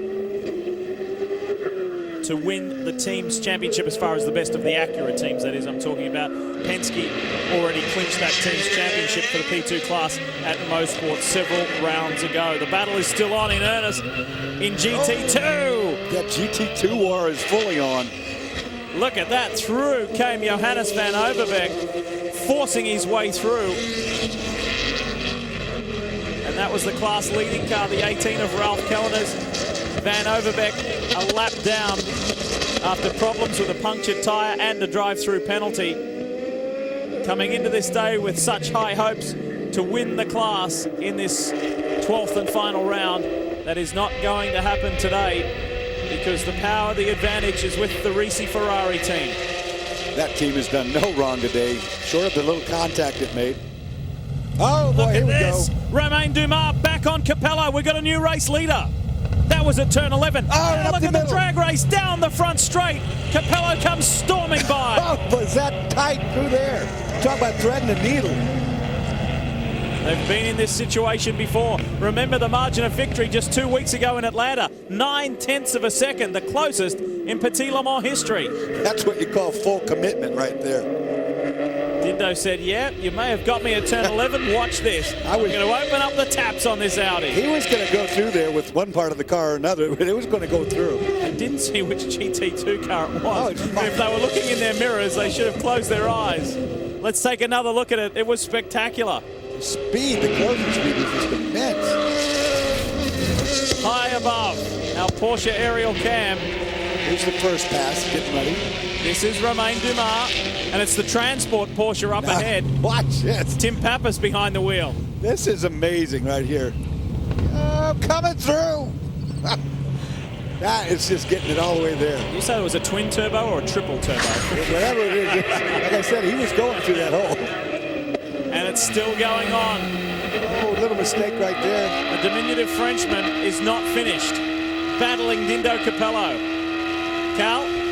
I'm here with his teammate Timo Bernhard. Timo, what a sensational battle once again in the final run to the checkered flag here tonight. Talk about how you can defend against that diesel power when it comes on tap there. I mean, on the restart, it's very easy for them to overtake us, and that's what happened in the restart with Romain Dindo. But it's a very close race, like in all the races this year, and it comes down to the last couple of laps and for the decision who's going to win. And at the moment, we have a pretty good chance. The whole race, we were very strong. I just hope that Romain can overtake him back, and I have full faith. We understand you may have gone to the softer tyres here for this final stint with the track temperatures continuing to drop. Do you think the racetrack may come to you a little bit? The problem is here the temperature drops so much in the last part of the race that you have to do something different with the tire and with the pressure, because you will lose the tire temperature, and that's what we did. And I mean, and it pays off at the moment. It's fun to watch, mate. Congratulations on a sensational season. Well done. Thank you very much. I mean, it was a dream season for us, and I hope we have a good ending as well. Newly crowned P2 champions, Romain Dumas and Timo Bernhard. Timo broke Johnny O'Connell's record of 58 consecutive starts here today by making it 59, of course, because Johnny did not start Petit Le Mans after Jan Magnussen crashed out in spectacular style. But look at this. Dumas is not done with yet. He is really forcing Capello to drive that Audi hard.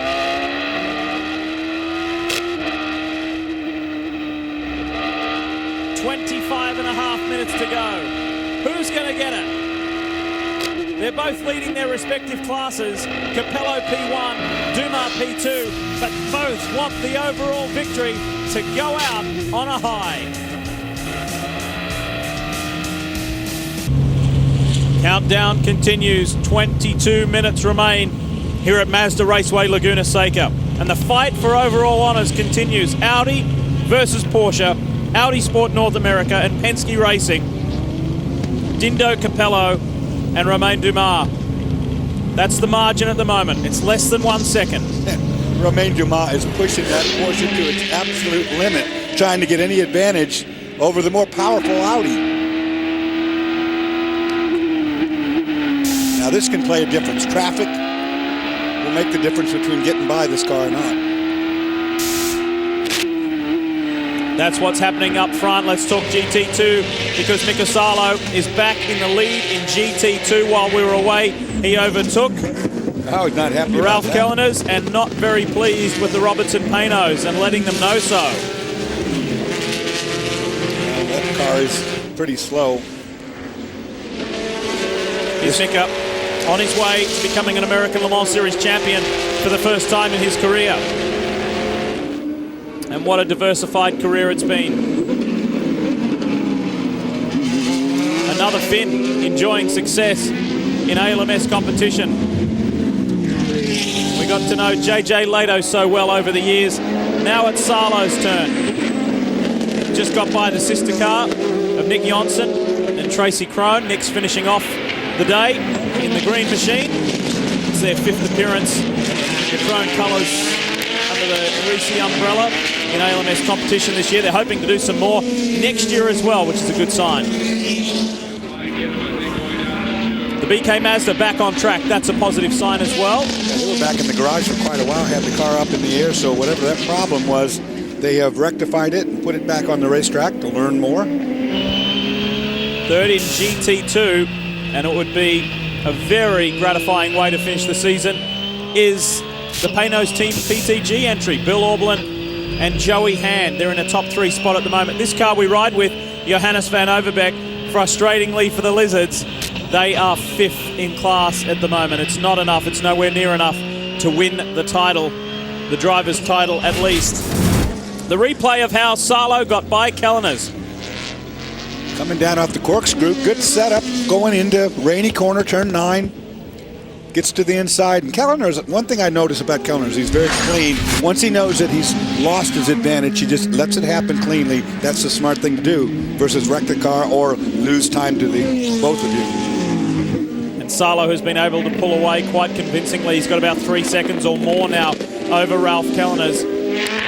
Updating you on the other positions. In P1, it's Capello, Verner, as we see the last round of pit stops in the 2007 season. For the number 3 Corvette, Jan Magnussen and Johnny O'Connell. Jan is behind the wheel. He told me the other day that acupuncture was what saved him after that horrendous crash at Road Atlanta. He said, my neck, my ribs, my arms, my shoulders, he said everything was sore. And he said, I did a variety of things. And he said, with about a 30-minute session of acupuncture, it all went away. So he was grateful that he had discovered that and was enabled him to drive this weekend. Well, if somebody stuck pins in me, I'd say I was fine too. Back up front. Back up front. And it continues with 18 and a half minutes to go. Capello, oh, look at that. That tells the story, doesn't it? Yeah, there's your power advantage. But look at the brake difference between the two. Now we got traffic. Watch this. Dumas is driving the wheels off this thing. One of the privileges of being in this position is we get to know the drivers so well, and this is not disrespectful, but we've all nicknamed Romain the bobblehead because of the way his head moves around in the cockpit of the car. And I asked Ryan Briscoe, I said, do any of you other guys do that in the Penske team? Because we don't see it. And he said, no. He said, we find it interesting as well that Romain's head moves around so aggressively from side to side in the cockpit, and they're not sure why. He's not the tallest driver. Normally the guy that's too tall will get up there and the wind will hit your helmet, but he definitely isn't that guy, so. Oh, this is good stuff.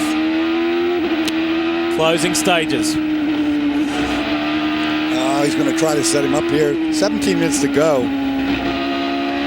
Oh, and they're both of them just giving it up. They're all right now. It's got to be a last corner right here. It's got to be a turn 11 move on the last lap. And if he can outlast to the line, but look at this. This is the compelling part of the story. There's the line right there. Would he be able to hold off Dindo Capello in a drag race to the line? It's only half the length of the main straight. You saw what happened to Stefan Johansson when he tried to do that and throw a block. Yeah. This is where he needs to pass him, Lee. Down here on this infield flat portion. If he could get in front down here, he'll get enough of an advantage by the time he gets to the hairpin to get that lead. The 26 of Tony Kanaan continues to go from strength to strength. Marco Werner immediately ahead. You remember he got by Werner when he ran off track. Then they had that latest round of stops. Werner back in third place overall. But Kanaan is taking the fight to him. Love to watch Tony drive this car. He's just so aggressive. Lights coming into effect. It is really quite dark here at Laguna Seca. Your television sets at home don't really tell the true story. Sun has set. As we race into the evening, just a little over a quarter of an hour left to go. Capello, Dumas, Werner, Kanaan, Briscoe, top 5 overall. Adrian Fernandez next in the line. Dyson, Leitzinger, Campbell, Walter, and Manning. That's your top 10 overall. And the Corvette camp seeing Ollie round out another season.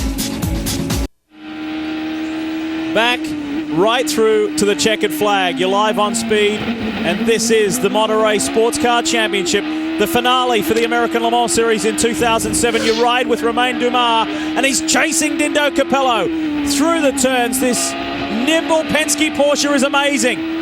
But in the drag race on the front straight, he's got him. Inside move, turn 11. But now, can he block the Audi's advance? Is this rehearsal for the final lap? Because Capello will come blasting by. There's the answer. Even if he did it on the last lap, Dindo would have enough to take the win. What can he do in the closing 12 minutes? These are the two different class cars. The car in front, the P1 car, has got a more powerful engine. It's a bigger car. It's a heavier car. The second place car, the car you're riding with, the P2 car, is lighter. It's much more nimble, but it doesn't have that brute horsepower that you're seeing this Audi have. But they run very close, and you can see they're fast in two different areas. This is the season in a nutshell. Audi Sport North America versus Penske Racing. Romain Dumas has got to make a way to buy this Audi on the infield section down in here. He can't do it down there going the outbreak on the front straightaway because he'll lose that drag race. Nothing he can do about that. Now, while this fabulous racing up front has been going on, there's been some pretty good racing too for the minor positions within the prototype ranks, though, because Adrian Fernandez, Ryan Briscoe, Tony Kanaan, they've all been having a fabulous scrap. And look at this. Dumas is not letting Capello get away. Almost able to execute another pass at turn 11. You know, if he keeps pushing that hard, he can push Dindo into making it one error, one little slide in the corner, and the Porsche will be by. Remember the relief 2 weeks ago for this guy, this team at Petit Le Mans at Road Atlanta. 1,000 miles of racing, and Alan McNish and Dindo Capello were able to break that 8-race drought of an overall victory. They don't want to go back there. They want to stay on top in the overall stakes. Let's go back. Third place overall, second in P2, Ryan Briscoe. And this is going on. Werner has just got past Briscoe for third place overall. Now don't discount Adrian Fernandez and Tony Kanaan. They're both in this mix as well. Well, now you've got Audis in 1 and 3. And the Penske boys. 2 and 4. Fernandez is third in class, but fifth overall. There he is. Or is it Kanaan? Did Kanaan just get by him? It was a little difficult to see in the light. Tony had a little... This is the pass. Marco Werner on Ryan Briscoe. And it's not surprisingly, at the end of the long straightaway, going down in turn 1-2 complex, he just outmuscles the Porsche. Briscoe tries to come back. No news, incidentally, on the plans of Sam Hornish Jr. and his stock car aspirations. Everybody's waiting because as soon as that's announced, that Hornish goes. They're expecting Briscoe will be announced in Roger Penske's IndyCar lineup, but no news on that. Fernandez is still ahead of Tony Kanaan, and they're right on the back of Ryan Briscoe. See those shift lights up there above the steering wheel? There's no RPM, there's no tachometer in the car. It just tells you an indication when to shift. While we're in the last break, Fernandez had a close call with Tracy Krohn in the Krohn-Risi Ferrari, but it didn't affect him too much. He was about to put a move on Ryan Briscoe, so it's taken a couple of laps to catch back up. What's Kanaan got left in these closing 9 minutes? If you get offline now, if you drop a tire off, you've got pickup. You're going to get that pickup, and you're going to be victim. You're going to be slow for a turn or two. There's Kanaan now, back on song. Well, Tony Kanaan, spectacular run, maybe coming to an end, guys. On that last stop, they did not have any soft compound tires left, so they left the tires on. They did not change tires. They're also missing some of the aerodynamic pieces on the front end of the car. So Tony Kanaan right now running out of grip on those tires and running out of aerodynamic downforce on the front. That'd be a huge disadvantage right now, Brian. Not to have those soft tires is one thing. Losing aero downforce as well, another. Makes it pretty hard for him to do any attacking, but what he can do is hope that this mess in front of him takes each other out.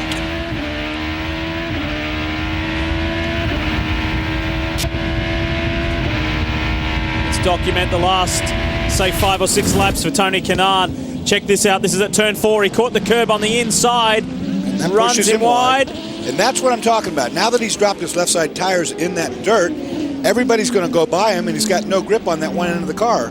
And there goes the 6 of Ryan Briscoe coming up into turn 5. Block pass positions the Penske Porsche nicely on the inside, and then the run, and that allowed Adrian Fernandez doors to come back. As a driver now, what Tony has to do is calm down, get himself back under control, and then rework the racetrack. Get back, get your grip back on the tires, and go back to work. But it's frustrating when you have something like that happen. That's all it takes. Oh, look at this, up the inside. Oh, it didn't get the grip he needed. Porsche tried. 7 minutes to go. Look at the brake difference between the lighter weight car. Updating you on GT2, it's still Salo, Kelleners, and Dominic Farnbacher in the 71 Tafel Porsche. Car off, driver's left there. I saw it up against the water. I don't know if that's been crashed or been pulled off. But definitely a car sitting over there that might be a factor. Was it far enough out of the way, you think? It was out of the way. It was a good place to be out of the way. Wasn't in an impact zone. We go on board with the 21. This is Bill Auberlen putting a move on the 18 of Ralph Kelleners. This was for second in class. Oh, and he gets tapped, I think. Ah, yeah, he did. Kellner's made contact at the back there. His mistake first. Ralph got a wiggle. And now we do have a beached car. That is Bill Auberlen. That was for second in class. Please don't tell me this is going to bring out a yellow and we finish under caution. Yeah, we're 6 minutes to go, and this is in an impact zone. I don't know that they have any choice. We'll see what their call is. It is. You're right, Dorsey. It's in a very precarious position. Back up front. Let's enjoy the racing while it lasts. They only got to do a few more. What do you do if you're this man here, Romain Dumas? Just what he's doing. Keep the pressure full on. And you're going to have a little help because basically Dindo will have to make a mistake. Call from the team to Dumas. There's just 6 minutes left. Look at him sawing the wheel. I mean, this is where he's got to make all his ground up in the Porsche. Here through this infield bit, he's got to attack these corners, get every bit of speed he can get. Place cars, the start finish right now. 19 seconds back to second place. You're okay. And that update was on the sister car of Ryan Briscoe because they're talking about the P2 standings. Now remember, Prototype 1, Prototype 2, GT1, all those championships already decided. The only championship alive coming into this round was for GT2, and that, so long as things remain the same, and it's enough. They've done it. Risi Competizione will win the driver's title with just 5 minutes remaining here at Laguna Seca. And now here's an opportunity right here. Romain Dumas flashing those lights to these cars that are getting lapped. Look, he's going to try this inside move again. Even if he makes it, though, we know what the outcome will be. Look at this Audi pull away. This massive amount of horsepower difference. Crossing their fingers at Audi Sport North America. Red rotor glowing pretty heavily on the front of that. Combined personnel there, the majority of the team. Dave Mirage's champion guys, but quite a few German personnel, some Yost personnel there as well. Great team effort, America, Germany. Those wonderful R10, the diesel-powered R10s. A very memorable season. The second season. Oh, and now they're in the traffic. With that R10 technology. Oh, the Audi in trouble. Gets in too deep. And he's, oh. This is Ryan Briscoe on Marco Werner. This is for third overall. And this is exactly what Briscoe needs to do. If he can make that pass in here, if he can get it done on this end of the racetrack, he can make it stick. 4 minutes to go. That's it. That is your third place battle. Fourth, fifth, all going at it. Sixth. Back up front, Capello and Dumas. Two separate scraps. Two very intense rivalries. It's not over yet. That's not the view you want to see with a couple laps to go in the race. That Audi with all that power just clocking away from you.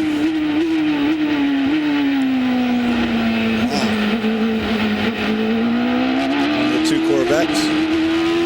Gets through effectively. Darkness taking full effect now. This fight isn't going away either. Marco Werner knows he's got a determined Ryan Briscoe to deal with. Down into turn 2. You know, Dorsey, thinking about these last couple of laps here, if Dumas does make a move down on the inside of turn 11 and that sprint to the line, we certainly saw Dindo be able to get there first, but I can't imagine that Dumas is just going to keep his car in a straight line. He's going to try and defend that position, and it could get ugly here. Well, you're right, exactly, Calvin, because that's exactly the same scenario we saw with the crash with Stefan Johansson. He threw the block, and he got paid as a result by being rear-rammed. It would have to be that way. And we'll watch, because it's not only going to be for the overall lead, first and second, but this other battle back here, too. That looked like Kanan working Fernandez very hard. So everybody's going for it. Everybody wants to finish the season on the highest of highs. At the moment up front, it's Audi Sport North America that will experience that. For Romain Dumas and Timo Bernard, it will be their 8th class victory of the year. For Penske Porsche, it will be an 11th class victory. On the left-hand side of your screen, that is for the overall honours. That is Dindo Capello and Romain Dumas. On the right of your screen, Go. It's the sister cars. +5, 2 to go. Nice and of Marco Werner and Ryan Briscoe. 2 to go is the call. And nice and smooth is exactly the right thing to tell the driver. Run these next 2 laps right on the money. Don't slide the car. Don't drive in too deep. Don't lock up a brake. But traffic could play into this too. Look right in front of the lead cars on the left.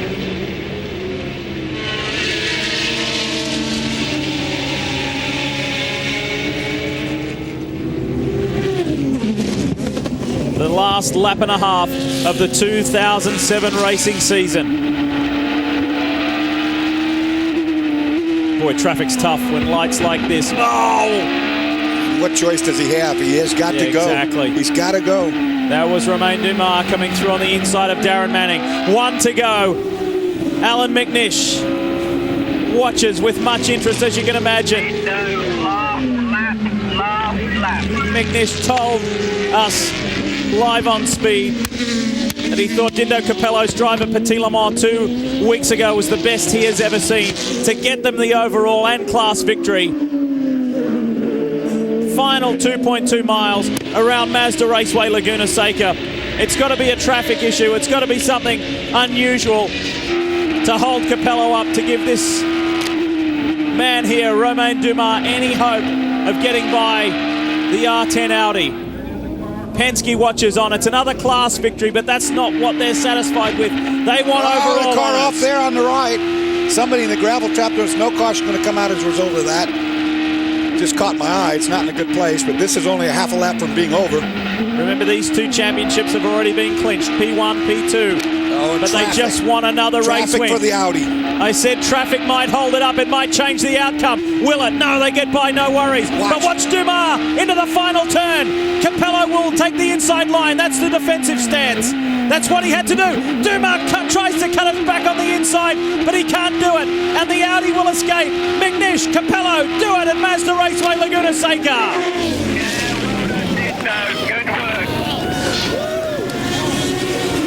But what a super drive from Dumas and Timo Bernard. Romain Dumas did not give up. That was two guys giving 110%, getting away with it. Stylish, stylish drive. Marco Werner gets the nod for third overall ahead of Ryan Briscoe. Briscoe finishes second in class. The same for Werner. Superb performance from both Audi Sport North America and Penske. Third on the P2 podium will be Adrian Fernandez, who got 5th overall. They started the year with a podium, they finished the year with a podium. And the DHL Penske boys congratulate each other, and so they should. A stellar season. Brad Kettler, who has worked tirelessly this year, they celebrate another victory. And the 62 machine for Risi Competizione, Jamie Mello and Mika Salo are ALMS GT2 champions for the first time. They also clinched the teams and manufacturers title for Ferrari in an excellent job here at Mazda Raceway Laguna Seca. When we come back, we'll hear from our champions. It was 0.9 of a second margin of victory at Petit Le Mans, 0.4 of a second margin of victory here at Laguna Seca. 1.3 seconds margin of victory over the last 2 races of the season. You can't ask for any more than that. McNish Capello on top in the P1 class standings. And the 88 Creation Autosportif team, they will be delighted to get third behind Rockenfeller and Marco Werner. How about that? Well, I can tell you they are celebrating down on the grid. The Audi boys breathe a big sigh of relief and end the year the way they started, Cal. Well, they are certainly celebrating. Lindo, that was simply spectacular, mate. What a run here tonight, and how about holding him off? The pressure was unbelievable. Yeah, but now I'm happy it's the last race, because 2 races in a row like that, I can't afford the third one, because it was really too tough, especially in the last few laps when it got dark, and it was so easy to make a mistake because the track gets so sleepy. And unfortunately, when I did my last pit stop, I never got front grip from the tire, and I was struggling quite a lot. And I'm so happy, and I would rate this race even better than Petit. That was fantastic. And Alan, you had to sit and watch. I know you were chewing your fingernails. Just heart was racing, but what a run from your teammate here tonight once again. No, Dindo was absolutely superb, and I can guarantee him that definitely my heart was beating harder than it was in Petit. But it was a really, really good fight, and the thing that I was pleased about was it was such a clean and hard fight all the way through the race weekend with the Penskes. And those boys are good, they're working at top form, but thankfully Audi Sport, #1 again. Awesome job, mate, well done. Thank you. Ryan? Well, Romain Dumas, almost 8 victories on the season, 6 of them overall, but we thought Petit Le Mans was spectacular, but this was even better. Well, for sure, I mean, it's great, we won the class, but all the second time that we are so close to win, but I have to say today, Petit Le Mans was disappointed because I think the safety car kill a little bit my gap, but today I give the maximum. You can see I overtake so many times, but the straight was too long after the last corner, and they passed me all the time. It was a very nice race. I was enjoying a lot, I pushed a lot, but you know, I didn't want to touch him, and it was a fair race again. And I mean, for next year, I hope we have 2 more gear on the gearbox to try to go same speed on the straight. Well, the racing was truly spectacular, but the frustration level, how hard was it in the cockpit to keep your wits about you, not get too frustrated and not make the mistake? Well, I knew that if I keep him on pressure, you know, we never know with the traffic or something like that. But it was clear that if I overtake him on the last corner, he will pass me on the straight after. So I keep him on pressure. 1 or 2 times it was very close after corner 5, but anyway, you know, I mean, it's not so bad. We have a fantastic season. We cannot say more. All the time on the podium, 12 race, 12 podium, 8 victory. It's difficult to say more. Well, congratulations. 2 years ago at this racetrack, we asked Roger Penske, are you happy with the victory in P2? And he said, yes. We knew he was not telling the truth then. They want the victory overall. They still do. President of Penske Racing coming in there at the end there, Tim Cindric, to congratulate Romain Dumas on a stunning drive. There it is. It's Penske Porsches 1-2. But how about Fernandez? He bookends the season with podium finishes. Well done.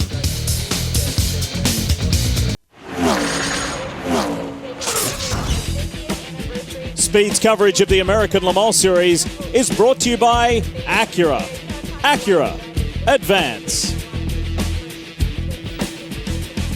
What a beautiful weekend it has been here at Mazda Raceway Laguna Seca, in one of the most picturesque places on earth. And at Petit Le Mans at Road Atlanta 2 weeks ago, 3 of the 4 classes enjoyed winning championships. Well, that's exactly what Risi Competizione, Mika Salo and Jamie Mello can do. Carl? Mika, what a way to finish this season with another win, mate, and now you're the champs. Perfect way. Yeah, it was a really good race all together. It was really good fun, and we were not leading most of the race. We were in the back, we had to pass, and it was fantastic. I enjoyed it so much. Great running, Jamie. How tough was it for you at the beginning of the race to be patient? You knew you had to possibly score some points here today, and yet you were still willing to battle it out with the 45 car early on. Actually, at the beginning I was very careful because I knew that we need just few points to get the title, and it's okay. It's a great year, and I need just to say thank you for Risi Competizione and Michelin Tires. They did a very good job, and so I'm so happy. That's it. So first champion. They are the champs. Let's go over to Brian once again.